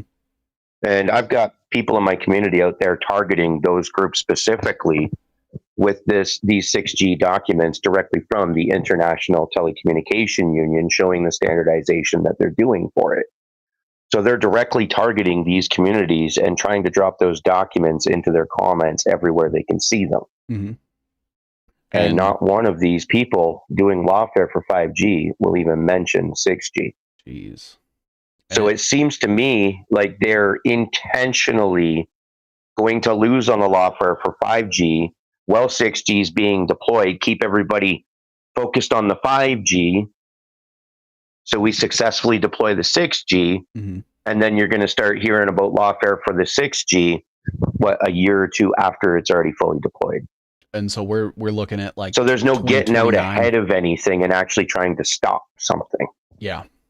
And right? it seems to be one of those things too, where all of this stuff is happening in the dark. So Mm-hmm. we're not having like prominent litigation happening on like a national stage. This is stuff that's like going on in, small. It's going on through the standardization organizations. Yeah, like small subcommittees and like behind closed doors and things like that. Yeah. Nobody knows who these subcommittees even are, right? Like if I say IEEE or ITU to a general person, they have no clue what the hell I'm talking about. Yeah. If you would have mentioned those to me 2 years ago, I would have been like, I don't know what that is. Are they like, is it some gaming conference thing or what? Right. Speaking of that, do you want to go just get a definition of like who is the IEEE? What do they do? Yeah, absolutely. Might be important before we go to the next part. Is that something sent over, or do I just go look at their website? No, just Google it. Just who is the IEEE? What do they do?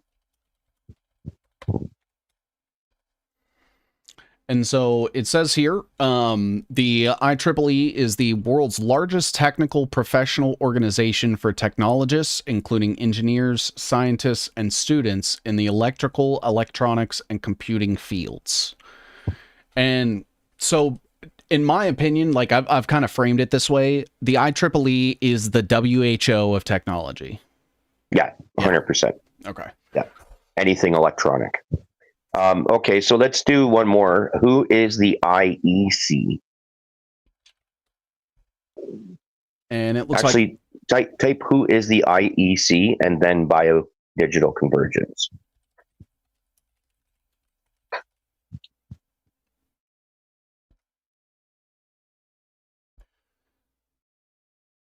And so it says the IEC BioDigital Convergence refers to the International Electrotechnical Commission's efforts to establish and coordinate standardization for the convergence of biological and digital technologies through the IEC and ISO Joint Systems Committee, or the JSYC BDC. And the ISO is the International Standardization Organization. They're once the standards are made, mm-hmm. then it gets submitted to them, and then they give the okay if it's complete or not, right? Okay, so they're sort of like the governing body. The top of the top when it comes to creating standards for these electrical things. Okay. Anything information communication technology, right? Yeah. And and the first link here shows IEC.ch, and it's their page on BioDigital Convergence. Was this something you were wanting to look at? No. Do you want to just show them the Google page just so they can kind of see? Oh yeah. So I just put who is the IEC. I put BioDigital, but I think they knew what I meant. They knew what you were saying. I've searched as soon as you're talking about the IEC, that's all they're doing is doing the standardization on the BioDigital Convergence. Yeah. And And so there's the ISO right there. There's the IEC talking about the rapidly developing. And then this was the link that I had clicked on right here. Yeah, you could click on that for 1 second and just read probably the first paragraph. It should tell you how long they've been around, I think. I think it said something like 1883. Oh, no, that's the ITU, 1865. Okay. But they've been doing the standardization on this for over 20 years. Okay. So this organization. Let's see here. And that's in collaboration with all of your information communication technologies, your National Nanotechnology Initiative, your biotechnology, synthetic biology, and cognitive sciences, so psychology. So the IEC convened at the World's Fair in St. Louis in 1904. Okay. I didn't even know that. That's wild. Yeah, these are the oldest, like, United Nations types of organizations around that nobody even talks about. Yeah. Oh, it was founded in London. That's interesting. And of course, Siemens was involved. Yeah. Representatives. Yeah, Siemens and Cisco Yang is heavily involved with the BioDigital technologies. Cisco Yang. Is that that's Cisco, like the router company Cisco, is that right? Yeah. Okay. Like all the cybersecurity stuff. Yeah. Okay. Yeah. Yeah, it says, so this was back in 1906. They had Austria, Belgium, Canada, France, Germany, Great Britain, Holland, Hungary, Switzerland, Spain, Japan, and the United States that all participated over 100 years ago, basically 120 years ago. They were meeting with all these countries were meeting together before any world wars happened, and we're setting up these standards, it looks like. I mean, according to the IEC themselves. And now we have 194 member states of the United Nations all meeting and doing the exact same work here. Jeez. But hey, China, Russia. Right. It's insane, man.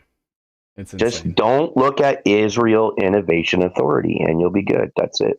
Don't do it. Well, now I have to do it. Don't do it, man. Don't do it. Now I have They're going to tank your video.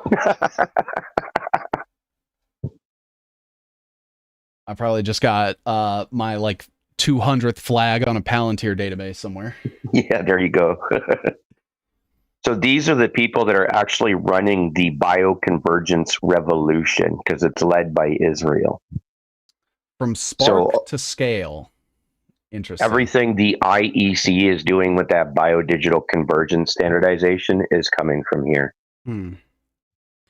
So I really think that it's interesting that they're using the terminology spark. I don't know how much you've delved into like studying the Kabbalah or like the more esoteric side of things. I haven't really got in much into that. So when it comes to like that esoteric side of it, there's a lot of speaking where they reference the soul as a spark, and they have this thing called a Kelly pot, which is essentially like the husk that is going to be shed, aka us, through this mass genocide that's going to end up happening through the biodigital convergence.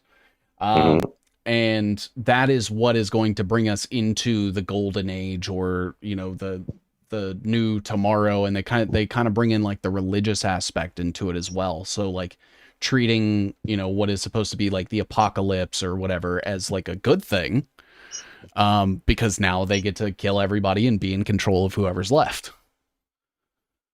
Check this out. Go back to Google, type in CERN Sparks Biomedical Revolution. Like the bioconvergence revolution. Welcome to CERN. I've been here before, actually. Yeah. It's not a demon portal, guys. Right. They're 100% involved with all this ICT, information communication, data collection, digital twins, and CRISPR, and the biomedical revolution. Insane. The bioconvergence revolution. Yeah, I think I haven't seen anybody else even talk about this ever other than my channel and Sabrina, because she got it from my channel. And so they have this entire sort of division of CERN that is called Sparks that I guess like, and it's all about the biomedical revolution. Yeah, they even have like wires going into like this exploding head with like molecules coming out of it and stuff. That's insane.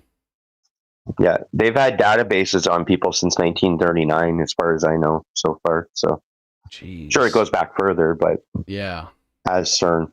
So, and like this, you know, they're talking about like the WHO right here, and yeah, AR VR technology for brain research, genetic network. Yeah, that's your Internet of Bio-Nano things again, without calling it that. But yeah. The Human Cell Atlas sounds like an interesting one as well. Mm-hmm. Wow.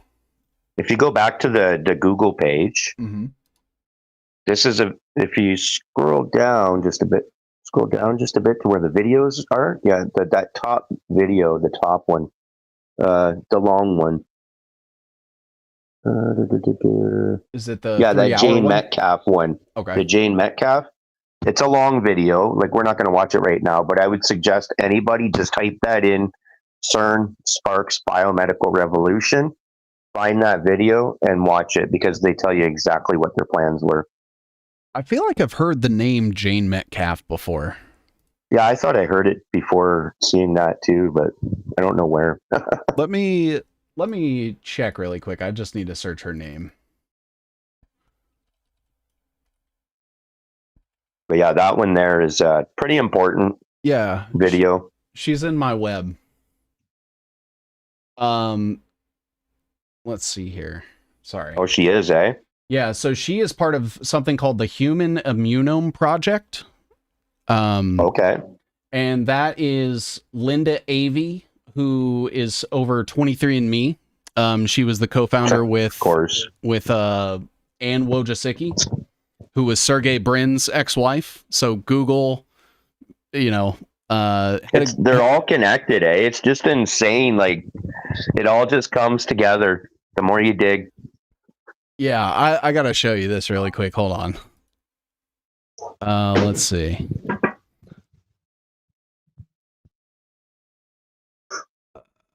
Right here. Okay. Yeah, as soon as her name came up, I searched her in my thing and I was like, I've put her on here before. And so that's where you get the Human Immunome Project, where like they want to sequence every piece of DNA of every human on the planet. That's their goal. And using like AI and shit to do it. But so yeah, you have Linda Avey from 23andMe, who Ann Wojcicki and Sergey Brin, who went to Epstein's Island. So there's the eugenics stuff coming right back in. And so Jane Metcalf sits on the board here, and she's also over Wired magazine. So the Wired, like, news magazine or whatever, that is hers. And everything that they report on is like revelation of the method stuff. So they'll say like, ooh, MIT is working on this scary new thing, but then they like find a roundabout way to explain why it's going to be great for people. Yeah. And she's also part of the Electronic Frontier Foundation. So I just wanted to throw that out there because I was like, I swear I've heard her name before. And the fact that she's like sitting there talking with CERN, not shocked. Yeah, see, that's why I really wanted to get on with you at some point, because I mean, you've done such a deep dive on the money, follow the money aspect, right? And the part that I seen that you were missing was the standards. Yeah. I think now that you have this standards piece, you're going to start just connecting everywhere, man. Absolutely. It's all going to fall right into place. Yeah, I'm still like slowly building this model because I want it to be like comprehensive, but also easy to understand. That breaks down sort of the core organizations and then the technologies, and then what those look like as products.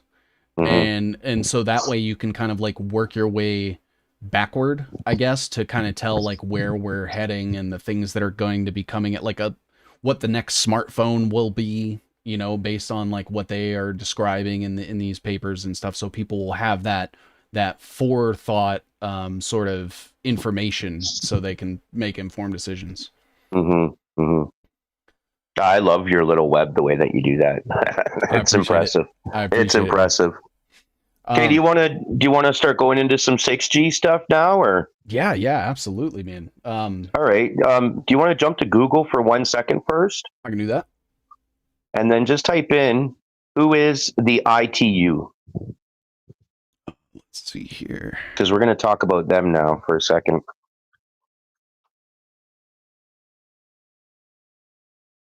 Who is, you said the ITU? Yeah, ITU.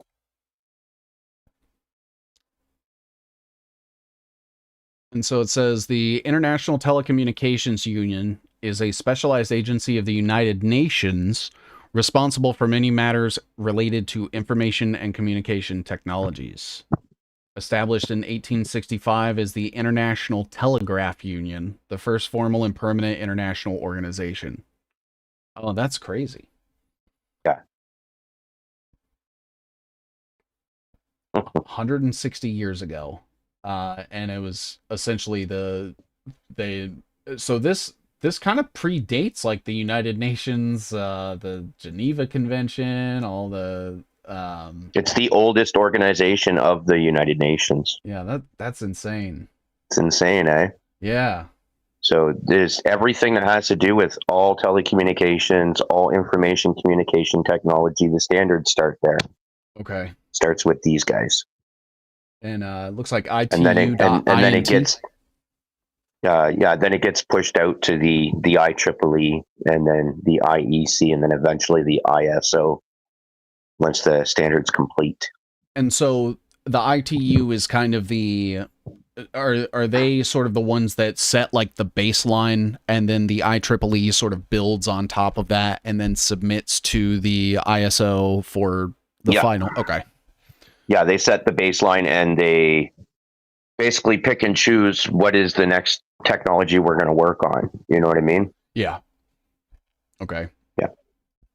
Got it. And okay, so now where I sent you that clip from my Twitter, where it says this is why they're talking about like removing the mRNA and. Got it. Because they're going to come out with the universal vaccine. I believe I have that right here. Okay, so see the bottom left, the blue one? Yeah. Play that. The question here is, can we create man meaning, human-made biological nanomachines? The answer is yes. That means we can reprogram these artificial cells and via DNA manipulations, and that's called genetic engineering. I'm not the only one. There are many people working on this subject, So now what we try to do is, so you have seen the bacteria, right? So what we can do is we can try to genetically engineer this bacteria so that there's no cure. So I can inject into the body, and then they can fight these ill cells or ill bacteria, and then solve the problem. So just an example. So I hope you are getting the point, right? So we are trying to create these nanoscale machines, genetically engineer them. They will act like bacteria, and also in the future we will see that neurons and calcium ions and etc. Neurons and calcium ions and etc. I caught that. In fact, the mRNA, the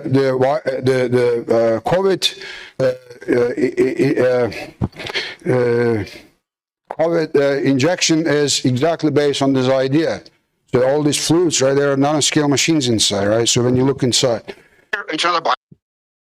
he literally said the COVID vaccine has these nanomachines in them that act like bacteria and viruses.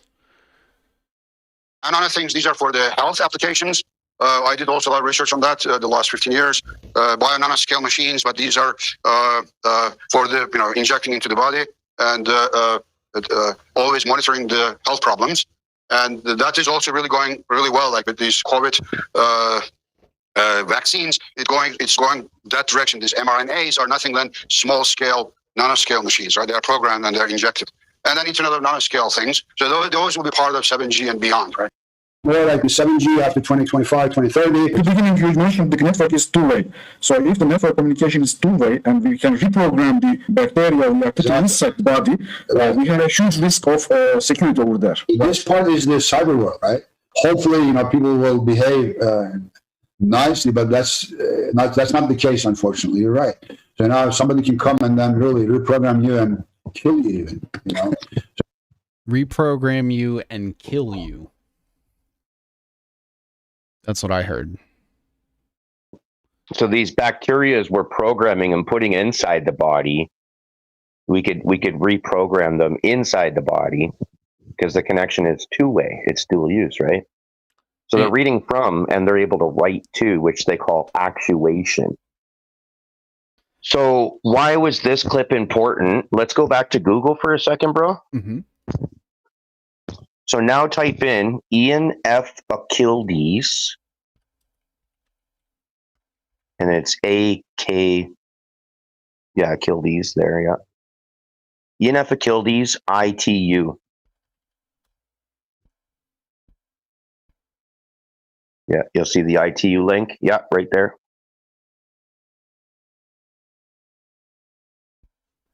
And you so, want to read some of that part out there? Absolutely. And so essentially all we have done was take the name of the guy that was discussing this, put it into the guy Google. From that clip. Yeah, put his name into Google and went to the website of the organization he was speaking at for his profile page.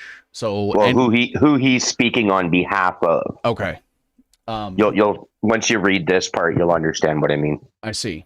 But very, very easy, accessible. I didn't have to download anything. I didn't have to go search some government database or like declassified files. All right there at your fingertips. And so it says that Ian received his BS, MS, and PhD degrees in electrical and computer engineering from the University of Erlangen, Nuremberg, Germany in 1978, 81, and 84, respectively. He is the founder and editor-in-chief of the newly established of the ITU, International Telecommunication Union, Journal on Future and Evolving Technologies, or the ITU-J FET since August 2020. That's the part I wanted you to read up to. The rest is just, it's going to explain his history, right? Gotcha. So he is his professional history. So he's the founder and editor-in-chief of this journal that they have that comes from the ITU. Yeah. Okay. So if you go back to the Google page for a second, I'll show you where you can find a lot of his work. So just erase Ian F. Achilles and keep the ITU and put J-FET, J-F-E-T before the ITU or after, doesn't matter. And first the one that says journal and yeah, that one there. The first one or the second one? The second one, I believe. Gotcha. I don't think it really mattered either way. If you scroll down, you can read that part if you want, but if you scroll down, you'll see programs, watch webinars or something like that. It might have been in the last link, actually, the first one from the other page. Yeah. Yeah, there you go. You can see program recordings or whatever. Yeah. You just click on it. And then scroll down where it says webinar series. No, up. Sorry. Right there. Watch all webinars. Watch all webinars. Sorry. Yeah. So there, you can actually go there and you can watch all of their webinars right on YouTube. That's crazy. And that's where they're literally talking about connecting the human body to the internet in all of these videos. The journey from 5G to 6G, AI machine learning, RAN intelligent controller for 6G, laying the groundwork for the network of the future, creating the foundation of 6G, unlocking new capacity in 6G cellular systems via site-specific ML-aided design. I'm assuming that ML is machine learning. Yeah. decoding hidden words, smart healthcare in the age of AIoT, the evolution of the uncarrier network. I wonder if they mean T-Mobile. Empowering the edge, exploring networked robotics and communications systems, network virtualization, wireless systems at the intersection of physical and digital time. Yep. Engineering synthetic organelles and their communication networks to control cell fates. That sounds... Isn't that nice? Yeah, Isn't that nice? That sounds exactly like what he was just talking about. Yeah. So all these videos on this piece right here from that ITU J-FET webinar page, this is all connecting the human body to the internet. It's them talking about it. All kinds of professors and PhDs. And there's about 40 videos on here, and they only have 3,257 views across this entire playlist. Yeah, all those videos are on my channel too, and they got way more views over there. Like way more. That's insane. But I'm literally, me and Sabrina Wallace are the only two people on the internet actually talking about this. Yeah. That's so messed up. That's so messed up. Out of all these truthers, they'll constantly replay, Yuval Noah Harari, humans are hackable animals clips over and over again, creating the fear mongering. But there's nobody else out there that wants to show you what the industry is actually freaking doing. Yeah. And how they're doing it. And that's what I think is so very, very important about the research that you guys do share, because at the end of the day, if you don't understand this technology and how it works, you will not know how it's being used against you.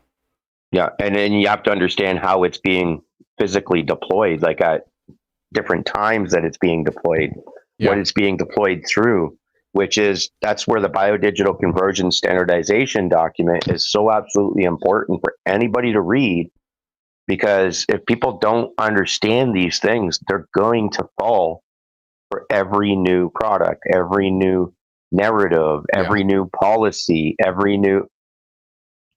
How can you effectively not comply with something if you don't even know exactly what you're not complying with? Or that it exists. How can you, or that it exists. How can you find a solution for something without even looking at the actual problem? The actual problem is in this biodigital convergence standardization, global standardization for the 194 member states of the United Nations 2030 agenda. And that is where the problem lies. So all of these solutions that people are propagating people with just to sell them a product, it's all fraud. Yeah. It's all fraud. It's not a real viable solution. I agree. Even if it works temporarily, it's not going to continue working as these systems continuously be deployed.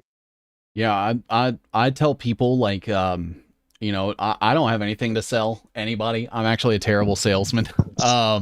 But I always tell people, even when they donate to my channel and stuff, I'm like, guys, keep your money, invest in your own thing, find your own way out. I'm going to show you what we're up against, but you have to figure out how to fight that battle. That's not something I can do for you. And, self-sufficiency, trying to learn new skills and find new ways to take care of yourself and make yourself self-sufficient.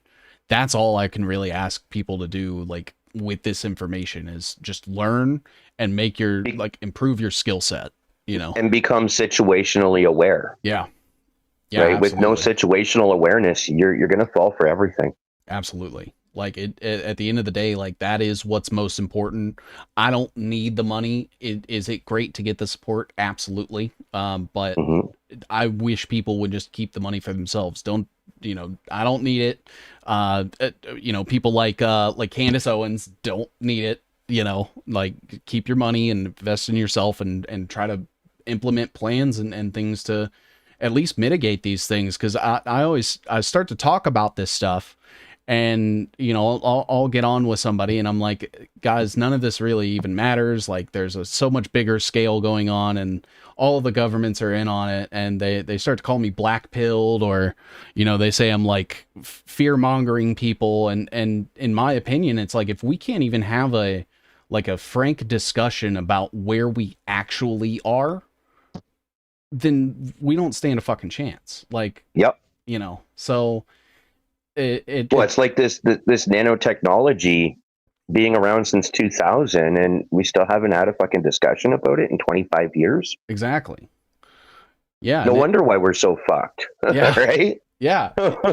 Yeah. And it's, you know, I see people in there, you know, boycott this, or, you know, you can buy this specific brand of food or what. And I'm like, none of that matters. None of that matters.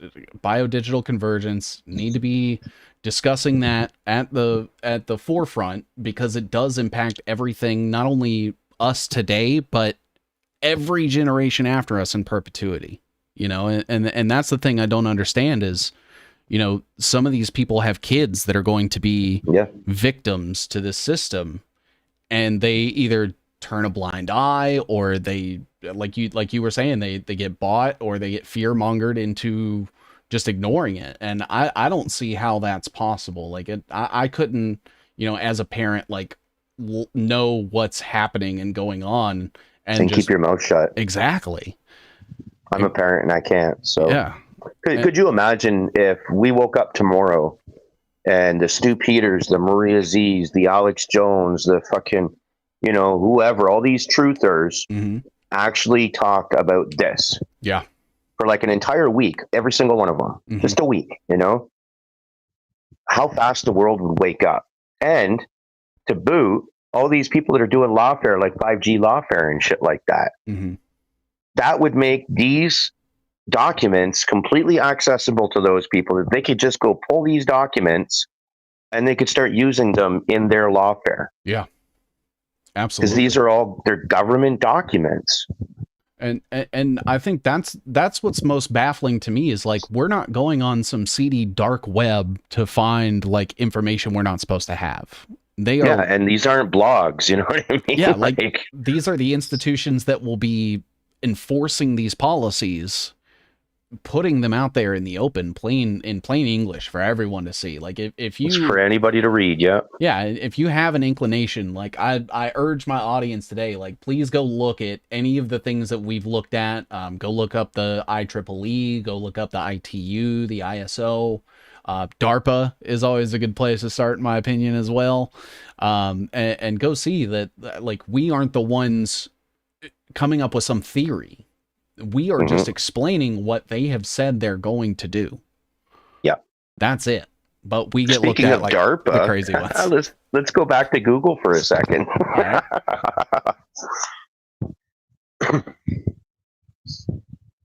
So once you get to Google, type in Ian F. Achildes and then Panacea.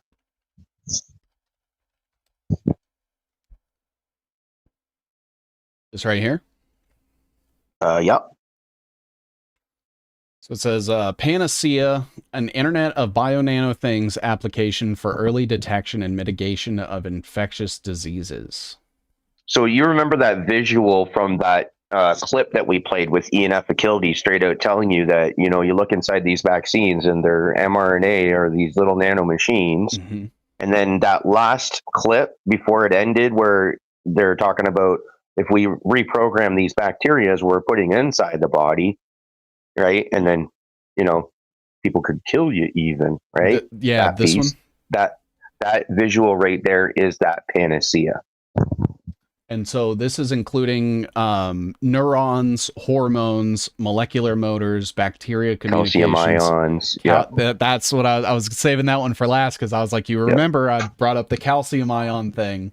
Because it's because once they inject this stuff into your body, it's this CRISPR technology, this nanotechnology. It is literally, it's causing your body. It's basically like a computer program, and that's even how freaking Moderna explains it. Is it's a pure computer program. It's the software of life. Yeah, because they're literally injecting a computer program into you. Your body is a freaking computer, right? It's the real quantum computer.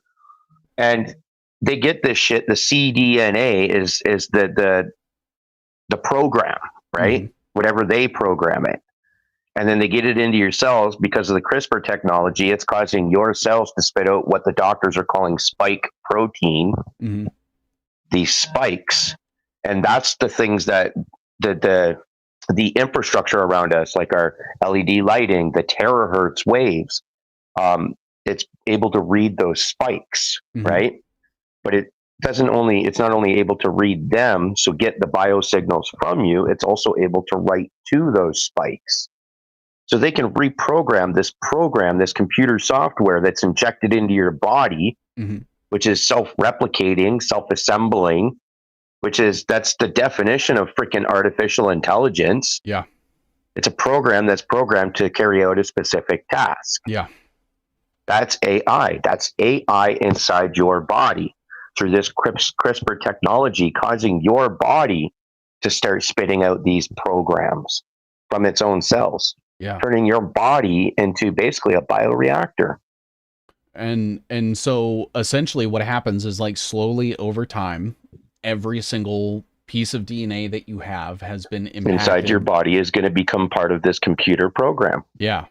And you know, when he's talking about like calcium ions, like that's the manipulation of the molecules in your body and the different signals that your brain and your various like biosystems use to communicate with each other, and basically hijacking that from the inside out. And giving them a direct connection to it. So once this stuff gets into your neurons, which your neurons are body-wide, they're not just in your brains. Right. They now have access to every one of your neurons through this molecular communication system. And then that's where so they've had a standard for this molecular communication since 2015. That's insane. So we are 10 years deep, essentially. At least. And okay, so you remember that the Can Genes Be Patented page and that molecular pathology, whatever, versus genetics or whatever? Yeah. Right? Where they're saying, yes, cDNA can be patented, also basically known as mRNA, right? Yeah.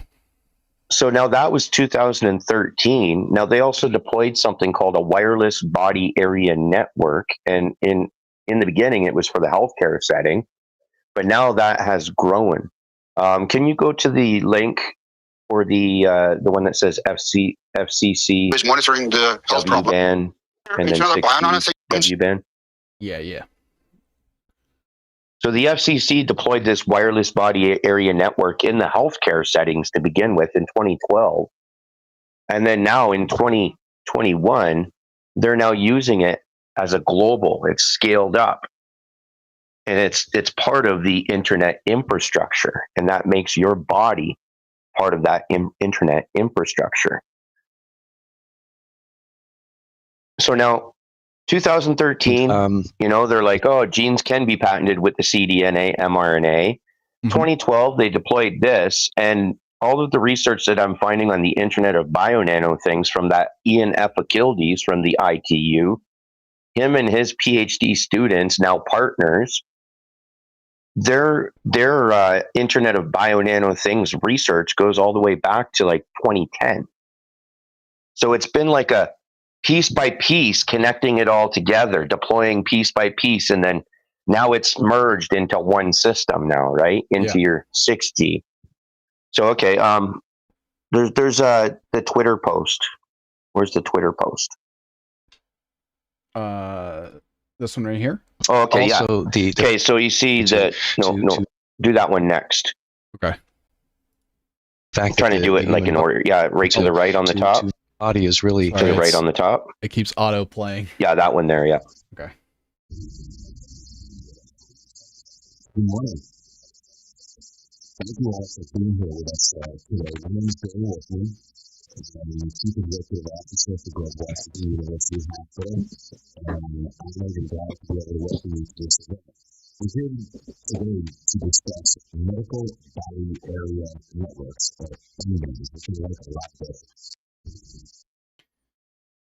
And I think it's important to note that, like, you have Philips Electronics right there, you have General Electric, the FCC, the George Washington University Hospital, and then M Health, and he's talking about M-bands. Yeah, wireless body area networks. So that's in 2012. So if you go back to the post itself, and then that first one that you were going to play last time. Okay. And this is Jay Iorio? From the IEEE. He is the lead of innovation. That innovation word coming back up. Yeah, it's always there. All right, let's see what Jay has to say. To visualize this coming onslaught of data from a variety of sources, and also the fact that the human body is really poised to become the key node on the network. I'm sure Oleg will talk about the Internet of Things, but the sort of the Internet of Everything, where the human body really becomes a central piece. And one of the, I'll talk about a little bit later, I suppose, one of the strategies of pulling this together is really creating interdisciplinary groups of people who up until now might not have realized that they have a lot to talk about. We're going to have new models of content, and a lot of the content will come from the body, and sort of working on a vision of, in a sense, the computer exploding onto the built environment, so that information is displayed everywhere, coming from a variety of sources. And the linchpin of this, I think, is going to be the body and biometrics. So I noticed right there in the beginning, he said the body is going to be a node in the network. The key piece, the key node. Yeah. Okay, if you want to go back to that piece again. So that was in 2021. This was, I have up on like where I put the Rumble link, the Rumble video that I posted was on the network, both of the full videos together. So like one after another, and then with the direct source links to the YouTube videos where they came from and everything in the description. But okay, go to the purple one. Things, but the sort of the Internet of It keeps auto purple video. And really quick before I do, I want to give a shout out to your channel here on Rumble, Non-Vaxxer 420. Everybody, he has quite a large following, but you know, when we're talking about people in the millions and like actually like grabbing mainstream attention and stuff, definitely go give him a follow. Go like his posts here. This is the video he was just talking about. And I mean, he's got cited sources here, fcc.gov, you know, basically the link to the web search you did. So people don't even have to Google it themselves. They can just click right from your channel and see all of these different concepts, sort of discussed just openly there and accessible for everybody. No time wasted. How many videos do you have? There's around 6,000, I believe, on my channel right now, but I would say probably about 3,500 of them are just focused on the BioDigital convergence and the 6G. And like these aren't just like 5-minute clips. These are like hours. No, they're long. full context videos. Yeah, and you have 244 pages. Yeah. So definitely a treasure trove of knowledge. If anybody wants to dive deeper on any of these things, learn any of these things directly from the source, go follow Non-Vaxxer 420 on Rumble while you can. And show him some support, because he's documenting all of these things in one easy to find place, and I really appreciate the work that you do. So thank you for that, man. Yeah, thanks, man. Yeah, basically the way my channel is designed is it's a mix of industry, so industry webinars, just straight out letting them do their thing and brag about their fucking tech the way they do and showing it on my channel. So a lot of the IEEE, a lot of the ITU, a lot of the nano MIT nanotube, which is the National Nanotechnology Initiative. And then there's a mix of a lot of Sabrina Wallace's work too, where she also does the exact same thing, and she provides every document, everything she's talking about, always direct from source. And it's all down in the description for you to easily go verify everything we're saying. And then every once in a while, you'll get up and read about the BioDigital convergence or the 6G. It's basically the same thing. So, but yeah. And that's basically all that's on my channel, man. Yeah, that's fantastic, man. Anywhere that we can proliferate this information, the better. So I appreciate that you're basically serving as like an archive, so that people can choose, because it's so all encompassing, right? That it's hard to just talk about one piece because of how interoperating all of it is.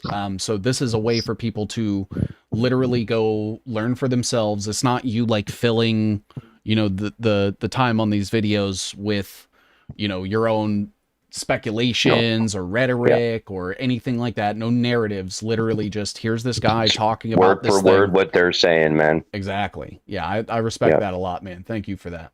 And just to be clear, if anybody wants to go to my channel and wants to, you know, steal my work and reshare it, the only thing I care about is that you share the source documents that are left in the description of the video.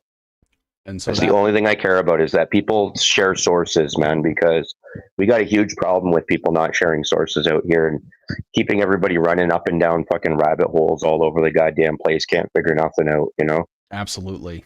Yeah, and that's the thing too, is like you guys are, it's not even like, hey, go to my website and see all this stuff, right? Like I have a paywall or I sell ads, or you're like, no, go to their site, go to the sources. And I really appreciate that. So thank you for that. Yeah, man. All right, so we have here. So let's listen to that one. Okay, and this is the IEEE ComSoc, or the Communications Society. So you had the FCC first, right? 2012, releasing the W band, the Wireless Body Area Network, Medical Body Area Network, whatever you want to call it. And then you have the IEEE now in 2021, that last clip that we just watched, talking about the human body is going to become the key node on the network. And we're going to have a lot of new content, mostly coming from the human body. Now here we are in 6G. And I couldn't help but notice that it's sponsored by Huawei. Yeah, for sure. The question is Siemens, Huawei, Cisco. Yep. Insane. What made Samsung. Yeah. Yeah. They're all involved. Oh yeah. And that's the thing too, is like everyone looks at Singapore like it's supposed to be this like little good guy that happens to work with big bad guy China. It's like, no, Singapore is just a satellite for China to get around the international narrative that they've painted themselves into. Of 6G on human health, what would you say that could be? Well, I think I already addressed that. I mean, I think, you know, one of the great capabilities of even 5G and going forward into 6G is, you know, health, body area networking, where you can monitor what's going on in your body, you know, in real time. And it can be, you know, downloaded to your cell phone for analysis and so forth, or it can be transmitted to your physician for analysis. So people with, for example, heart conditions, you know, rather than being monitored once a month, they can be monitored in real time. And, you know, data analytics can be used to let them know if there's some issue that they need to deal with. And that's, you know, that's the capability you can only get with a body area network. There's really no other way to do that. So I noticed that he said you'd be able to like get real-time medical data on your phone or send it to your physician. Not once did he ever mention, and also the government will be actively spying on that in real time with AI and putting it all on the blockchain. Yeah, and using the wireless body area network, the body area network, he calls it there, to monitor what's happening inside your body. Yeah. In real time. And he's saying like it's updating in real time, sending real time feedback, real time information. And this is the main part of the 6G agenda. And based on like the, you know, the way that they have phrased this technology, not only can it be read in real time, but it can also be written to in real time. Yeah. Yeah. So you may not even know, you know, that you are being manipulated as you're being manipulated. Yeah. Scary stuff, man. And this is like, it's not even future stuff. This is stuff that is happening today to people. He just said it's already the case with 5G. Yeah. Right. So. Man, yeah. I'm going to need to Nobody knows. Nobody knows. I know. And it's crazy too, because like every time I start to talk about this stuff, after I get done, I'm like, man, I need to like go look at videos of cats or like just something to like get me back. Go take a walk outside or something, you know. Feel freaking dirty, eh? Yeah, man. Yeah. Yeah, and it's like it's like one of those things where it's dirty and like unsightly. It almost feels like torture to go through, but it's necessary, you know. Yeah. And I think that the people that have the mental fortitude to, like, I mean, you guys do this every day. You guys are posting more stuff 4 than I years, do. man.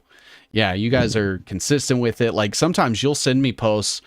I haven't even been on Twitter the entire day, and you're like, dude, there's like 5 new technologies out. They announced this thing. Look at this. And I'm like, man, I just woke up, and you guys have already been hammering at it all day. And props to you, man, because it is a lot to take on, and kind of it's an uphill battle the entire way. And I just appreciate you guys like still out there, still trying to do it, not trying to, you know, capitalize off of it in any sort of like financial way. That to me, it is more honest than anything that I could ever get, you know, anywhere else. I just feel like if we don't talk about this, we're totally screwed. Yeah. You know, we're already totally screwed, but yeah, we're more screwed if nobody is talking about this, right? Absolutely. And right now there's nobody really else other than us talking about it. Yeah. And it's sad, man. I want to see more people really expose this agenda, you know, yeah, for what it really is. Well, you know, and as I've started to like see like little snippets about like technocracy come out and stuff, I'm like, dude, they're so close. They're so close. Even me, you know, I thought I had it all figured out with like the technocracy stuff and, you know, the brain chips and drones and things. And it's like, it always goes deeper. And the second that you stop trying to go deeper is when you have been manipulated, you know? Yeah. And it's insane. It's and it seems like the other side does everything they can do to discourage you from going further. Yeah. Yeah, like not only do they make it to where it's so unbelievable that you look like the crazy one, or they'll bury you, you know, in the algorithm. Hell, they might even be like electrically manipulating some people who are trying to blow the whistle on this stuff, you know, victims of this system, unknowingly, unwillingly or not. And yeah, man, it's insane. Like the fact that we're talking about what's in the news today. Is it Charlie Kirk again? Is it something to do with like Larry Ellison's stock price? I think is as far as people will go. I can give you a good prediction just based off what's in the news in Canada today. Yeah. So if you look at like what UK just did, Keir Starmer, straight out telling you, if you don't get this digital ID, you ain't working in UK. You know what I mean? Yeah. So you got that, and it's all about the illegal migration, right?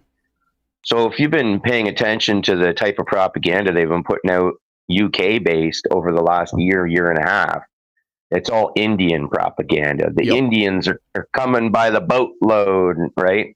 And it's going to cause division, for one, by doing that consistently. But what they've done is they've set up the narrative for now they're going to offer the solution. It's your digital ID. We're going to send them all back. They won't be able to work here now, right? Right.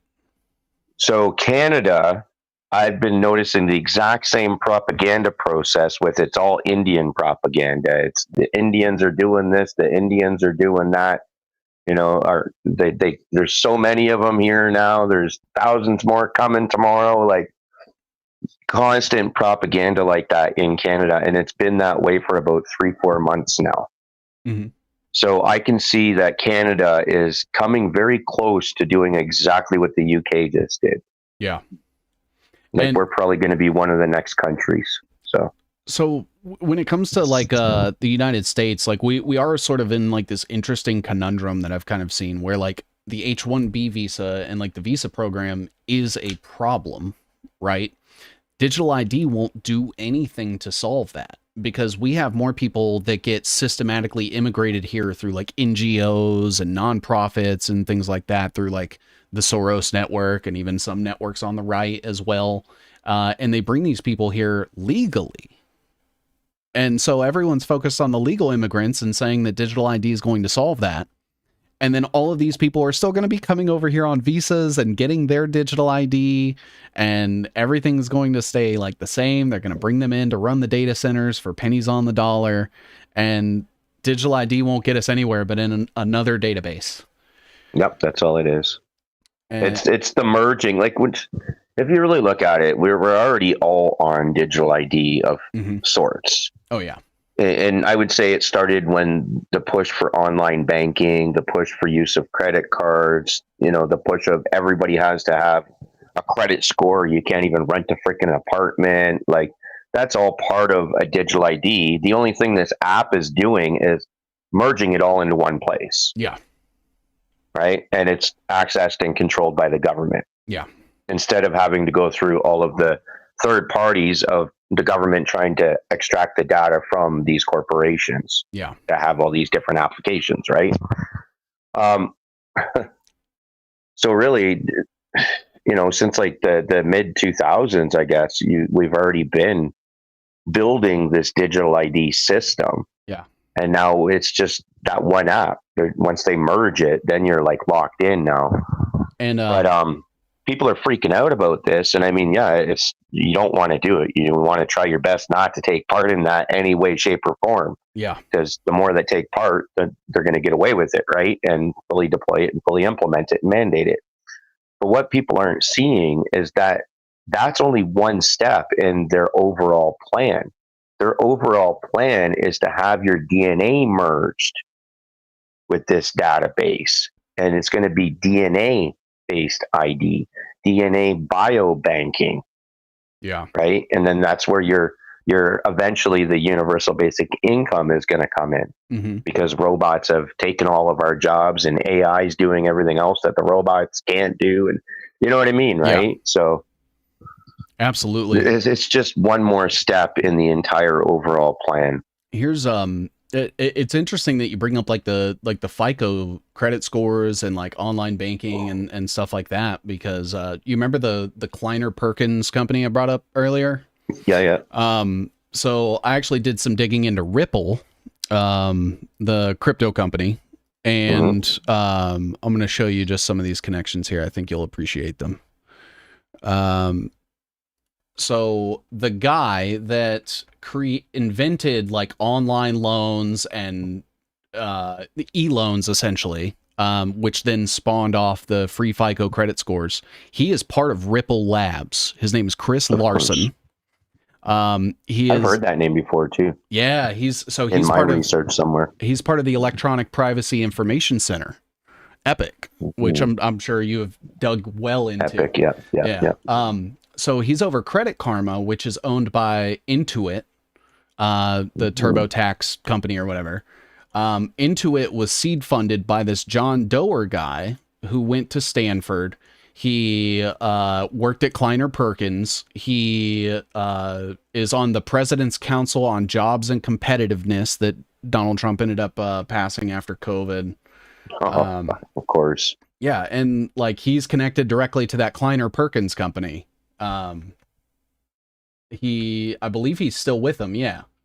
Kleiner Perkins right there, which funds, all the same like Google, Apple, Oracle, all that shit. And yeah, so this Chris Larson guy that came up with what you just said was like the foundation for our digital ID is at this is at Ripple Labs, the crypto company with Brad Garlinghouse from AOL and Silver Lake Partners, Silver Lake being the company that's buying TikTok with Oracle right now. So yeah, just some interesting stuff.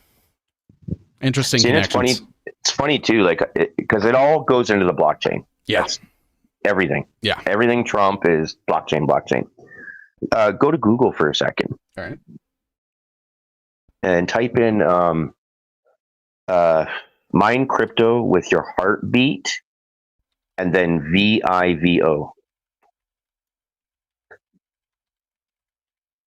You said VIVO? Yep. So you remember the Bill Gates patent 060606, right? Yeah. Everybody made a big deal out of it. Oh, it's just a conspiracy theory, though. Mm-hmm. It'll never happen. All right.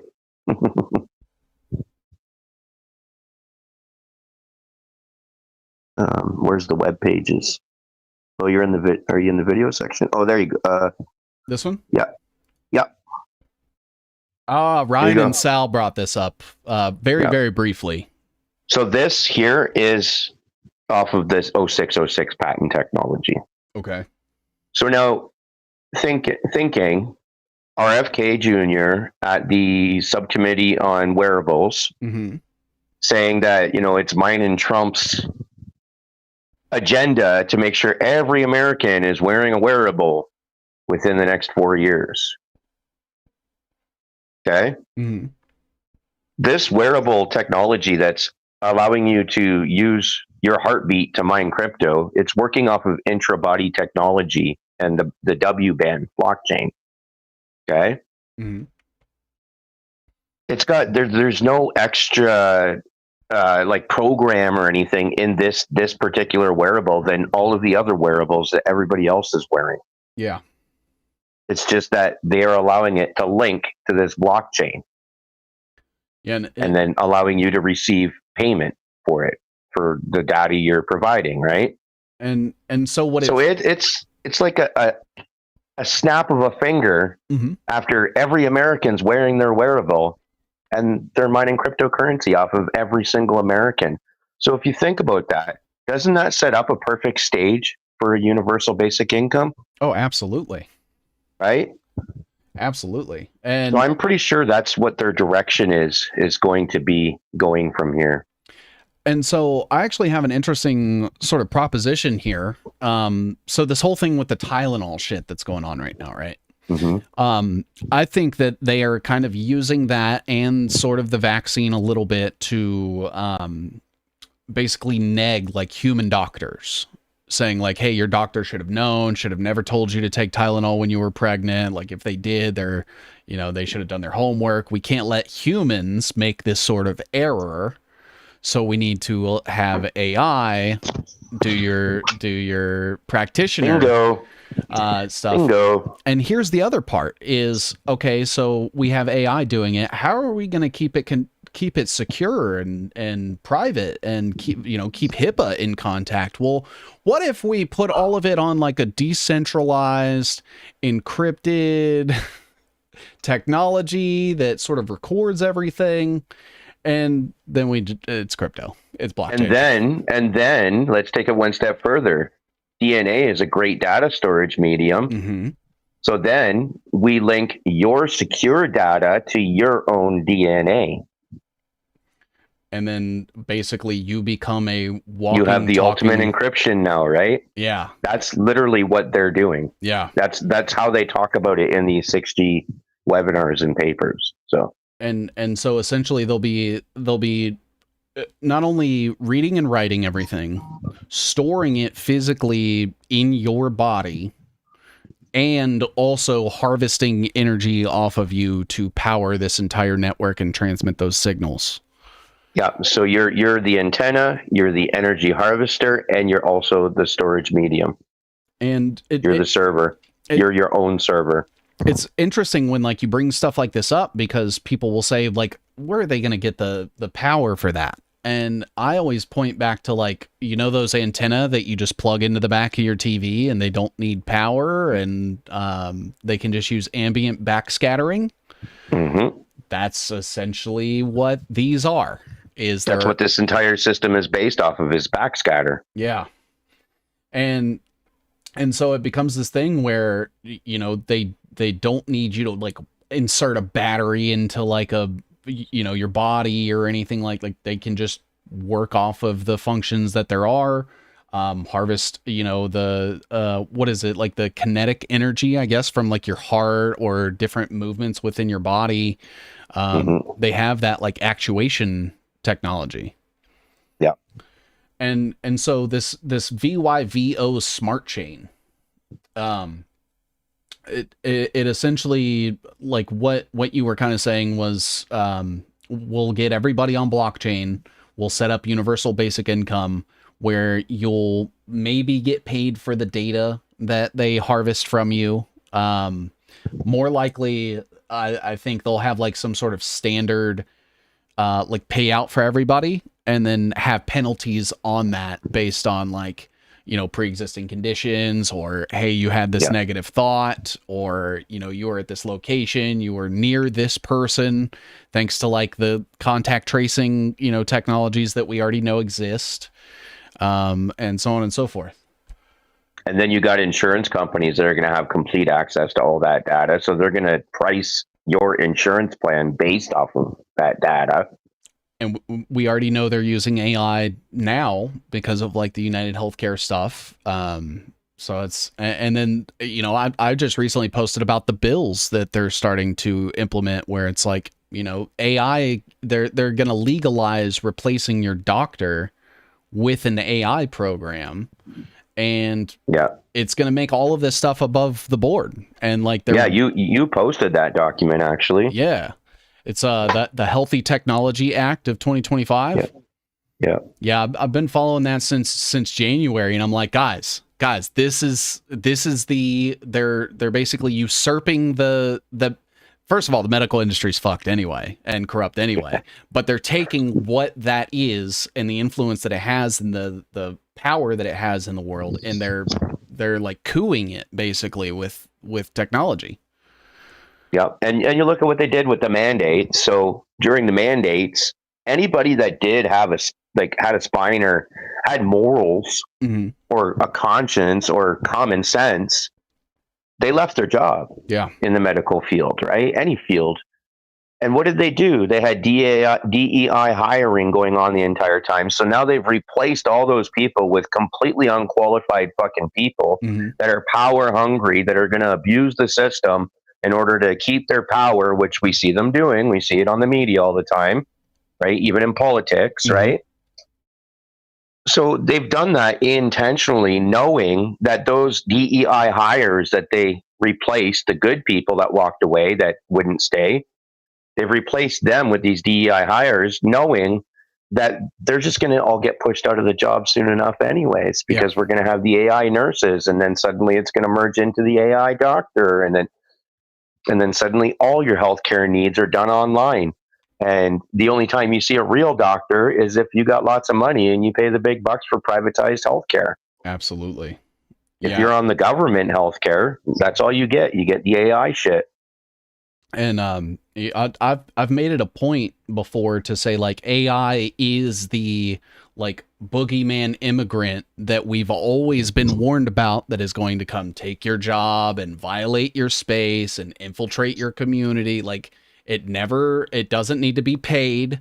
You know, it lives forever. It works 24/7, 24 never hours, gets tired. Like that is the boogeyman that the right has, you know, historically the right has always been like, hey, we need to do something about this or everyone's going to be fucked. And then now here it is, the ultimate version of that, and they're welcoming it with open arms. And I'm beside myself, man. I don't understand it. Same here, brother. Yeah. You don't have to be a rocket scientist to understand that this is not going to end well. Right. Even if, like, on the surface, everything that the people in power now say were true and they were using it for good. Well, what happens when the other side gets in power? That's the other part, too, that I don't think people are thinking about, right? Yeah. Yeah. And it's like, you know, to me, it's like the whole government thing is like a charade, but they do actually push policy. Like when a Democrat is in office, they do push leftist policies through the government and through the administration and things like that. Like that is absolutely what happens. And so the second a Democrat takes office, those leftist policies and ideals are going to be propagated, and they're going to be using the same tools that are being implemented now to punish the left. And I'm like, I don't understand. Like, how did we get here, man? Yeah. And it's like, look at the transgender stuff from the past few years, the Biden admin, right? And they were propping them up like gods, you know, Pride Month, and oh yeah, great. But now it's like complete reverse, right? You got the right in there, and they're trans or terrorists, and you know what I mean, right? Well, and that's all it's going to do. It's going to keep going back and forth, right? Only the leftist trans are terrorists. They're cool with right trans. Like you have Blair White and all those other you know, trans people. And to me, it's like the whole trans movement was a transhumanism. You know, it's, Yep. hey, we're going to use hormones to change our sex. That's literally, you're using DNA to manipulate your body, to change it, to morph it. And I don't understand. It's human augmentation. Yeah. And that, like, how many conversations have we had about them doing it on children, and whether parents have the right, and whether, you know, schools can indoctrinate children in order to decide whether or not they're trans. Like, to me, it's like trans is I haven't looked at it as transsexual in, you know, or transgendered or whatever it is in, you know, months and months, but over a year. Anytime I see the word trans, I just think transhuman now. Yeah. And that is all that was getting the left on the agenda, or getting on board with the agenda. Yeah. Insane. Yeah, it's funny when people think of human augmentation, they're only thinking most of the time of like, oh, you got to take vaccines to do that, or you got to, you know, cut something off or add something. But really, we've all been augmented just through our food, through bioengineered food and CRISPR fucking technology food, right? So we're all being augmented one way or another, right? Yeah. Anything you're putting in your body that isn't natural from nature, that is a synthetic molecule, a cDNA molecule, mRNA molecule, whatever, right? Anything that you're putting in that isn't natural from nature is augmenting you. And that's where you start to get like, okay, so who owns all the patents for all the seeds in the world? And who owns the patents and copyrights to the food that's in our distribution networks, and so on and so forth. And, you know, it's like, what if that same argument can also be used for like people that grow their own food with like cloud seeding? Like, hey, we rain down, you know, like cDNA down onto your crops. They belong to us synthetic now. Biology. Yeah. Where, man, it's gotten to a point where it's literally, there is no way to get away from it. Yeah.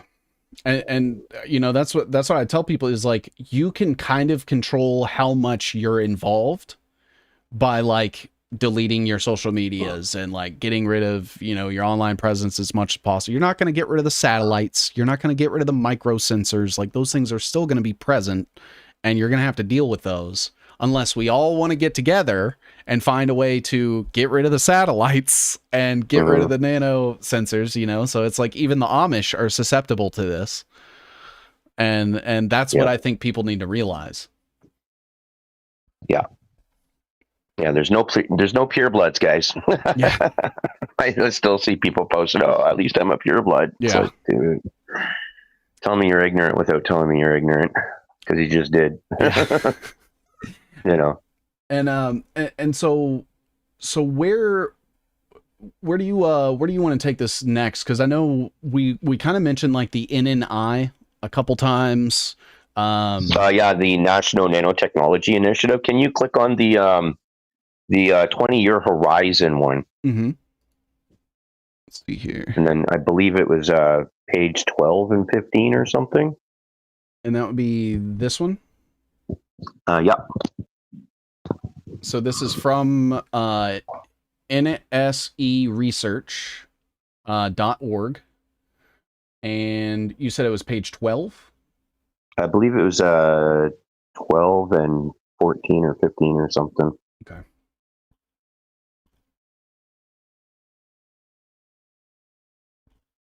Page 8, 9, 11, 12. Maybe keep going a bit. Right there, that page. This right here? Yeah, are you able to like blow that picture up? Let's see. So it's bigger so people can see. Yeah. So these are all of the government institutions that are involved with the National Nanotechnology Initiative 25-year long agenda. So just to show you how big the infrastructure really is when it comes to this nanotechnology, because I don't think people realize it. And so it's in everything, dude. Right from the DOE to the FDA to the NIH to the EPA to, you know what I mean? Yeah. Yeah, like I see the National Science Foundation, Department of Defense, the NASA. FDA, yep, USDA, the EPA, the NRC, the DOC, the DOL, the DOE, ITC. You have DHS, you have DOC, BIS, NEDA, DOJ, DNI, DOT, DOTR, DOS, HHS, CDC, NIOS, OSH, NASA, DOC, NIST. NIST is one that I feel like I need to cover a little more. Yeah, National Institute of Standards and Technology. Yeah. So Yeah, they're the absolutely. American standardization, basically, organization, I guess. And so they would be the America's version of like the policy horizons. I would say more like America's version of the IEC and ISO. Okay, so sort of like a localized governing body. As Actually, opposed no, to... you're correct. Actually, I guess it would be more like the Policy Horizons Canada or like the Standards Council of Canada. Yeah. You were right, actually. Okay. Because then from there it would go to like ETSI, and then it would go to the IEC, and then to the ISO. Okay. For final standard. Yeah. And then we have the Department of Energy, we have HHS and NIH, which is RFK, and then obviously like the Office of the President and everything. Yeah, so like people are in the truther community are still pretending nanotechnology isn't real. Mm-hmm. Like, come on, dudes. Yeah. Like, it's just getting so ridiculous at this point. Yeah. So if you wanted to the next page, I think it was 14 or 15. Yeah, absolutely. And so everyone knows too, like these are 4 different types of nano. This isn't just like, oh, this is nano. Like there are government agencies dedicated to divisions of the nano project because of how large and in scale it is. Yeah, and you can see what their mission is: control of matter at the nanoscale. Yeah. Are you made of matter? I am. Last I checked. I'm pretty sure we are. That's insane. I know. And so then we have 13. We have 14 here. Talks about focus after 2020 on societal nanotechnology challenges and diffusion of nanotech in science, technology, and the economy. Or is it 15? Yeah, page 15. Okay. So you can see all the different presidents all the way back to 2000 on there. During starts 5 with Bill US Clinton. president administrations: Clinton, Bush, Obama, Trump, and Biden, and now Trump again. And Trump again now, yeah. So yeah, people are like, left-right paradigm, blah, blah, blah, blah, blah. You know, this one's doing good, this one's not doing that. Like, they're all doing the same goddamn thing, man. Yeah. They're all on the mission to control matter at the nanoscale. Yeah, I've always told people, like, where the government is bipartisan is the worst. Like, that's what you should be paying attention to. Don't be paying attention to like what they fight with each other over. Look at what they agree on. Yeah. So do you want to read the part where it says the Donald Trump one? Yeah, I can do that. Because that's explaining what he invested into the NNI in, I believe 2018 was when the last paper came out that they're doing the information on this paper. Okay. It says President Trump's administration supported increasing funding of NNI with a focus on both basic research and emerging technologies to advance industries and communities of the future, in particular quantum, AI semiconductors, wireless communication systems, and mRNA vaccines. So industries and communities of the future, that's your smart cities. Yeah. That's the industries that we just went through, like the 6G, like the IEEE, the IEC, the ITU, these are the industries of the future, and emerging technologies are the technologies that we're talking about. The nanotechnology converged with biotechnology and information communication right? Yeah. And then, obviously the investment into the mRNA. Yeah, that's, and you said, so this took place in 2018 before COVID was ever a thing. Well, that part where they're talking about Trump and his support to the NNI, they're talking about 2018. That's when he gave that It was in their 2018 presidential budget for the National Nanotechnology Initiative. Ah. So that was a paper by the head guy of the National Nanotechnology Initiative, and he's just basically going over like the past 20-year history in that paper.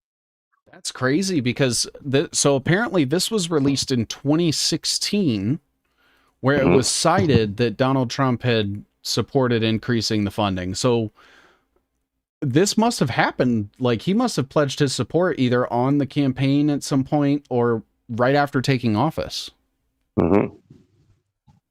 That's insane. Because like I don't remember anybody ever talking about any of this stuff. Nobody. It was like Hillary Clinton, Pizzagate, and trans people. That was about it. Yeah. That's crazy. So yeah, like that's for anybody out there. If you really wanted to understand what's going on, really good paper to read. Okay. So and that's all you have to do to go to Google, just type in NNI, a 20-year horizon, and that paper will be the first paper right there. Yeah, and this is like directly for between 2001 and 2005. NNI research focused on grand challenges in 9 R&D areas: nanostructured materials by design, manufacturing at the nanoscale, chemical, biological, radiological, explosive detection and protection, nanoscale instrumentation and meteorology, nanoelectronics, photonics and magnetics, healthcare, therapeutics and diagnostics, efficient energy conversion and storage, I'm going to be back in 1 second, bro. I got to go use the washroom. You're good. You're good. I'll be back in like 1 minute. Okay. Microcraft and robotics, nanoscale processes for environmental improvement. And then some of the other, so this says between 2006 and 2010, NNI research focused on 4 main goals with their respective priorities and emphasized several programs' component areas. The goals were as follows: advance a world-class research and development program, foster the transfer of new technologies into products for commercial and public benefit, develop and sustain educational resources, a skilled workforce, and the supporting infrastructure and tools to advance nanotechnology, and support responsible development of nanotechnology. And so this was 2006 to 2010. So they were essentially, and number 2 sticks out for me a lot, especially too, because they are trying to foster the transfer of new technologies into products for commercial and public benefit, which is always like their modus operandi. So they will come up with some sort of technology that they have a plan for. They will find a way to implement it in the marketplace of products and ideas. So Face ID, for example, that is supposed to be super convenient, easy to use, that was always meant to capture your likeness, feed it to AI, track who you are, make sure it's you using that device. So when they talk about this stuff, it's like this technology exists already, and all they're doing is trying to find holes in the economy where they can fit it and posit it as a benefit towards the consumer. And that's what they do with everything. Yep. And so yeah, man, that's insane. Yeah, it's a 25-year long plan that should have been talked about a long freaking time ago, man, by the truther community. Where the fuck were you, Alex Jones? Yeah, Alex Jones he's a joke, man. He's a piece of shit. Yeah, he is. That's it. That's all I can say about him at this point. I agree. Well, I do think we're coming just a little bit up on time. I've got some other things I gotta take care of, but I want to make this the first of many. If you're okay with that, was there anything that maybe you wanted to cover before? I'm thinking just to show you that they are actually doing this Internet of Bionano things. Like there's actually ongoing projects. Just one more quick paper. Yeah. And then, we'll close it out. This was a good live, dude. I'm really grateful that you had me on here and we got to talk this long and go through what we did. And I'm definitely interested in coming back another time. Absolutely, man. And you know, we could even delve into like the specifics, because I know that this is kind of just like been like an overarching review of the entire thing, just kind of show people like, hey, this stuff is real. But you could really spend like a year just covering like the developments of one technology and do it every day like you guys do and never run out of material. I could talk for days and days and days. Like, yeah. Absolutely. It's pretty insane. It's such a big engineered system, and everything connects with everything. Absolutely. Like there's nothing that is left out. Yeah. Yeah. It's including now your human body, you know? Exactly. And oh, go ahead. Oh, I was just gonna, and like when we're talking about like on the molecular level, that literally encompasses everything that exists.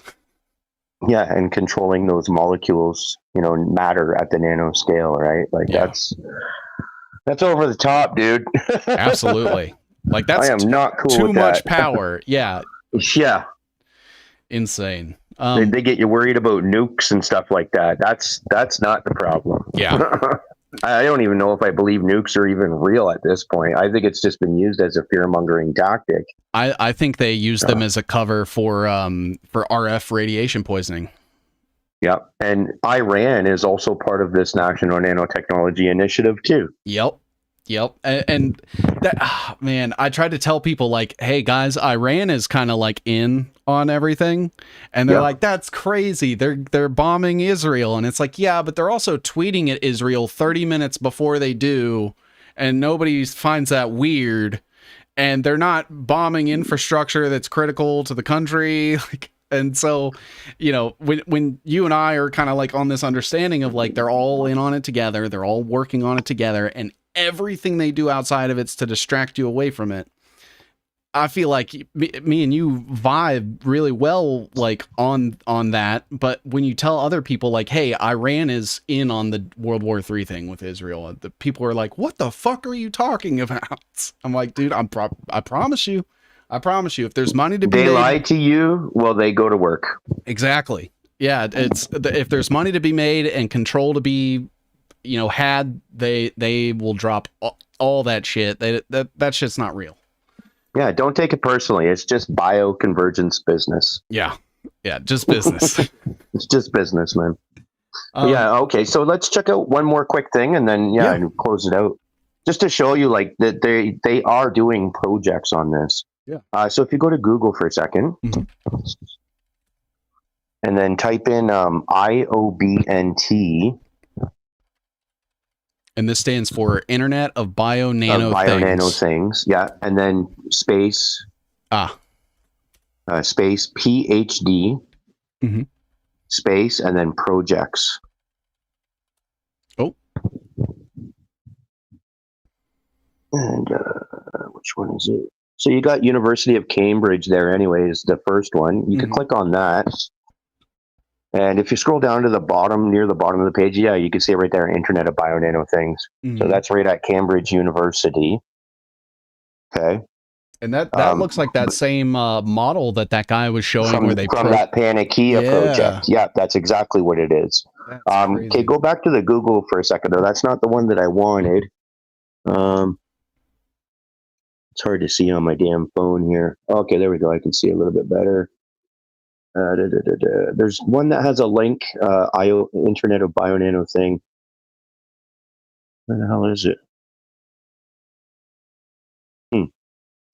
It came up earlier when I was typing it that way. Right there, this one? Yeah, I believe that's the one. Yep, that's the one. And you can see the date underneath where it says Project IOBNT. You want to read that date? Yeah, it says January 1st, 2024 to 12/31/2026. So that's an ongoing Internet of Bio-Nano Things project right now. You can read about it if you want to. I'm not too worried about it, but So it says majority of current wireless communication systems are based on RF waves, although perfectly suited for many telecom tasks, nano or microscale communicating nodes interacting with the biological cells in the human body and or operating in difficult environments, e.g. liquids, must rely on alternative communication paradigms and technologies. Examples of applications include communicating nanorobots, mobile nano devices that patrol human blood vessels for medical purposes, airborne molecular communication and sensing systems, and macro-level communications in industrial plants and pipeline networks containing water, oil, or gases. Oh. So yeah, you get the gist anyways. Yeah. Right? Monitoring the human blood vessels. So yeah, it's pretty insane. Like these are just the papers kind of explaining what it is, but once you get into how it works, then you're getting into terahertz biosensing, visible light communication biosensing, and this is all like all the infrastructure we've seen them build, right? Like, you know how during the start of COVID, when they had us locked down, all the Walmarts, they upgraded their lighting, they added all the new sensor systems. Yep. That's all part of this infrastructure. That the blue lights, they don't have to be blue lights, but the new LED, they're 5G Wi-Fi street lights. They're actually communicating with each other, and what they're doing is they're repeating the terahertz signal that's coming from the big towers. Acting as like extenders, essentially. As repeaters, yeah, extenders, yeah, to keep the terahertz everywhere all the time. Right. So, and the reason why they needed the terahertz is because the terahertz goes through the human body, and whereas so, the old art radio frequency used to bounce off of the human body, so they could get a backscatter of like your location, where you are, when you're there. You know what I mean? Yeah. But now they can, with the nano inside you, now they can see what's going on down to the cellular level through you and communicate through with your the terahertz body signal. AKA liquids. Yeah. And the visible light communication is also part of the lights, the LED lighting. That's why everything is, quantum technology, like quantum LED screens and shit on your TV, and it's all part of this system. That's where you also start to get like fluorescent. That's where the optogenetics comes in. Yeah, like fluorescent nano signaling, right? Fluorescent nano biosensors, which they're using things like yeast and E. coli with these nanoparticles. And so they're calling it quantum dots or whatever, right? Yeah. And so essentially they're able to just like proliferate these things into the market, like whether it's through food or the medical industry or whatever product you may be purchasing, supplements, anything that can go in or on your body, they are trying to put nano in or on it so that you'll just take it and be anything none the wiser. that is synthetic biology. Yeah, and that's a word that most people know, but they don't realize everything synthetic biology, biotechnology, bioengineered. That's all synthetic biology. Yeah. And it's nanotechnology. And people get this like misunderstanding that it's like a little tiny like robot or something like made of metal and like transistors. It's nanometeorology. Right? They're just reading things at the nano scale, which they're using the infrastructure that they've built to be able to read and write. Right. Yeah, and that's the thing is like it seems to be this misconception that like when we talk about nanotechnology that we aren't meaning like viruses and cells and things that are at the nano scale, even though like the manipulation of those things is the technology. And I think people are just thinking like tiny little robots that go everywhere and that's why you got all these truthers constantly saying nanorobots, and that's to keep you, the viewer, when you see this shit, thinking that. Yeah. And then in fear, and then, we got some hopium new supplement or new medication that will get rid of the nano from your body. Yeah. We got this new tool that you could just, wave over you or something and it'll pull the nano out of your body. Like, it's all bullshit. Yeah. It's all bullshit. It's actually really interesting because like you've heard the one where like nicotine is supposed to disrupt like the nanobots. Yeah. I don't think most people know like that started to come out when Susie Wiles, who's like a PR person for Big Tobacco, she's the chief of staff of the White House, and she works with like Philip Morris and J.R. Reynolds and stuff, and now they're saying like the nicotine can make the nanobots go haywire and stuff. And I'm like, wait a minute. Yeah, that was Dr. Artis's crew that started pushing that solution. Yeah, that. And then you've seen everybody in the comments, oh, nicotine, we found the way to get rid of it. Nicotine. Yeah. Yeah, it's I wonder how many people went and bought a pack of cigarettes and just started eating their fucking cigarettes. Yeah. I mean, people are that dumb, right? Like, yeah. Or like now you have all these like Zen pouches and, you know, all these things where it's like it's just the nicotine, there's no extra stuff, and it's like if you want to fight the nanobots, you got to buy these little nicotine pouches from Tucker Carlson's website. And yeah. Insane. Yeah. Anything else you want to cover? And we'll be picking this conversation back up in the very near future. I got some other things on the schedule. But you've been super patient with me, man. I've made you wait a couple weeks, but I really appreciate you taking the time to obviously sit down with me and my audience today.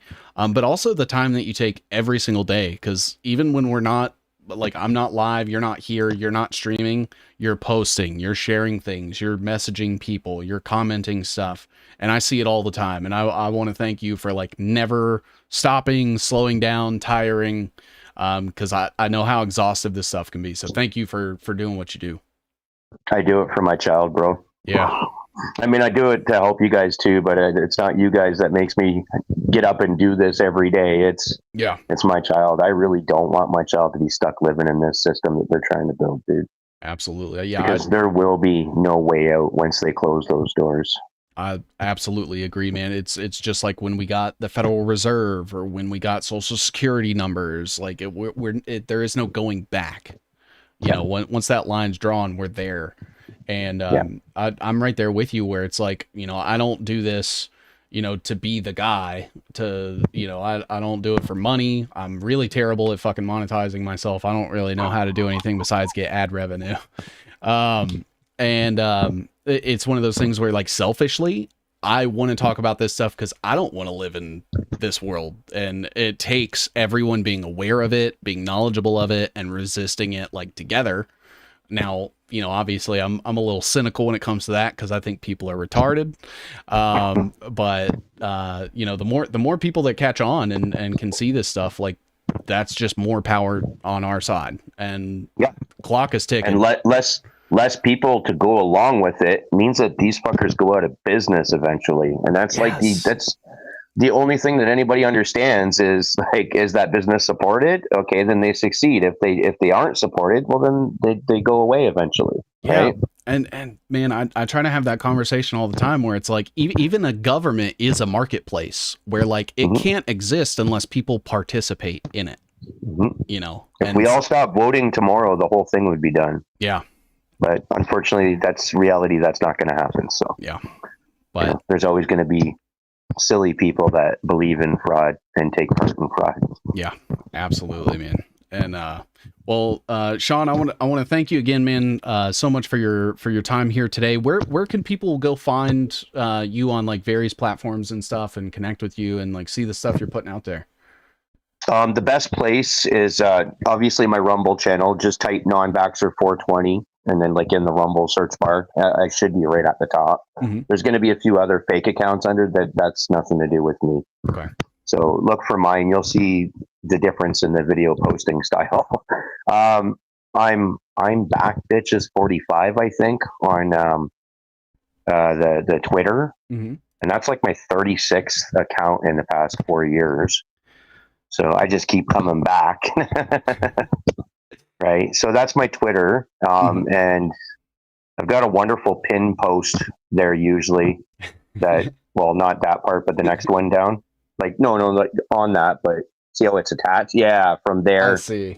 You could just scroll that post all the way down, man. And it's got everything you need. And then you got, so it's just like one post attached to another, attached to another, attached to another. You know what I mean? Yeah. You see what I'm saying? Yeah. That one goes for days. So literally just go to your profile, find the top post here, and then you can just keep quote holing into more stuff. all the way down. Yeah. And that's the type of stuff that I think really wakes people up fast. Yeah. When you can do it like that. Uh-oh. It tried to say one of them was unavailable for like a half second. I was like, oh. They do that with the when I post Israel leading the BioDigital Convergence. They really don't like that one. Oh, I gotcha. I'm not saying anything Jews or anything like that. Like I never speak like that, right? All I'm doing is literally posting the title of the Google search page that brings you to the Israel Innovation Authority talking about Israel leading the biodigital convergence revolution, right? Yeah. Like, so, absolutely. and then if people are interested in just reading documents and sharing government document, like it's got to be direct source to research documents, not news blogs, not news articles, things like that. That stuff gets deleted from my group instantly. No, like 1-2 minute clips of media. That shit's gone instantly from my group. We keep it about just the .gov type of links, right? And links directly to the industry, talking about like the 6G, the biodigital convergence, nanotechnology. A great place to go if you're interested in contributing to that, or even just pulling information from it for yourself and sharing it or whatever you do with it. I'm non-vaxxer 420 Rumble, all one word, on the Telegram. Right. Awesome. And that Telegram, is that linked somewhere on like your Twitter profile or? I don't share it a lot, really, like the actual link to it, because then I get a lot of scammers jumping in and stuff like that. That's fair. So it's pretty much just the people that like search it out, right? They find me. Gotcha. And then someone might be able to like reach out and say, hey, I'm interested or something, and connect that way. Yeah. Awesome, man. Awesome. Well, So what I'm trying to do though is basically just create like libraries everywhere, data banks everywhere, that anybody, like say they know somebody that's a lawyer that's involved in like a 5G lawsuit or something like that, they can go pull the data from there and feed it right to them.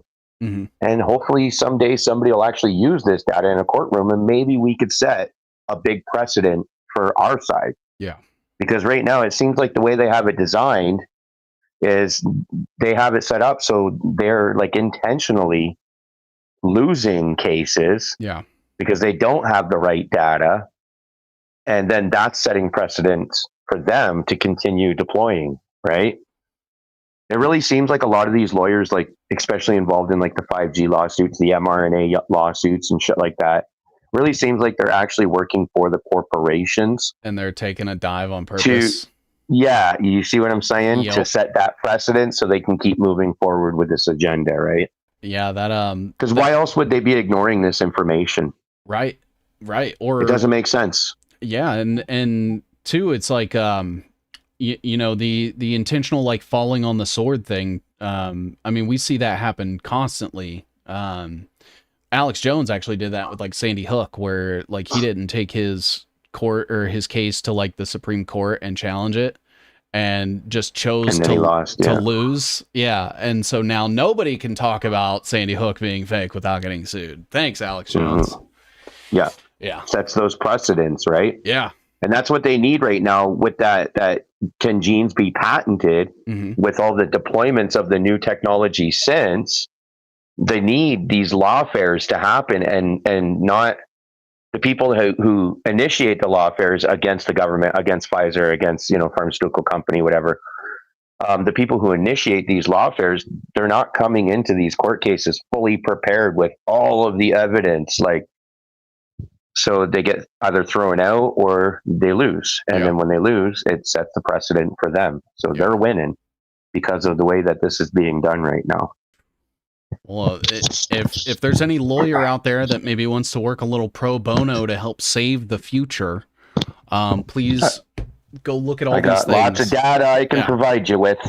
Connect with Shawn. We will try to litigate this shit out of existence, man. Right. We have to. Got to do something. Well, I personally don't see a way out through Lawfare, but any tool that can be part of this toolbox that can be used, utilized, mitigate. Yeah. Any tool, Resist. right? Like, yeah, everything we got, man, we got to throw it at them because they're doing the same shit to us. Yeah, exactly. Oh yeah. Well, Shawn, thank you so much, man, for everything that you do for this conversation that we had here today.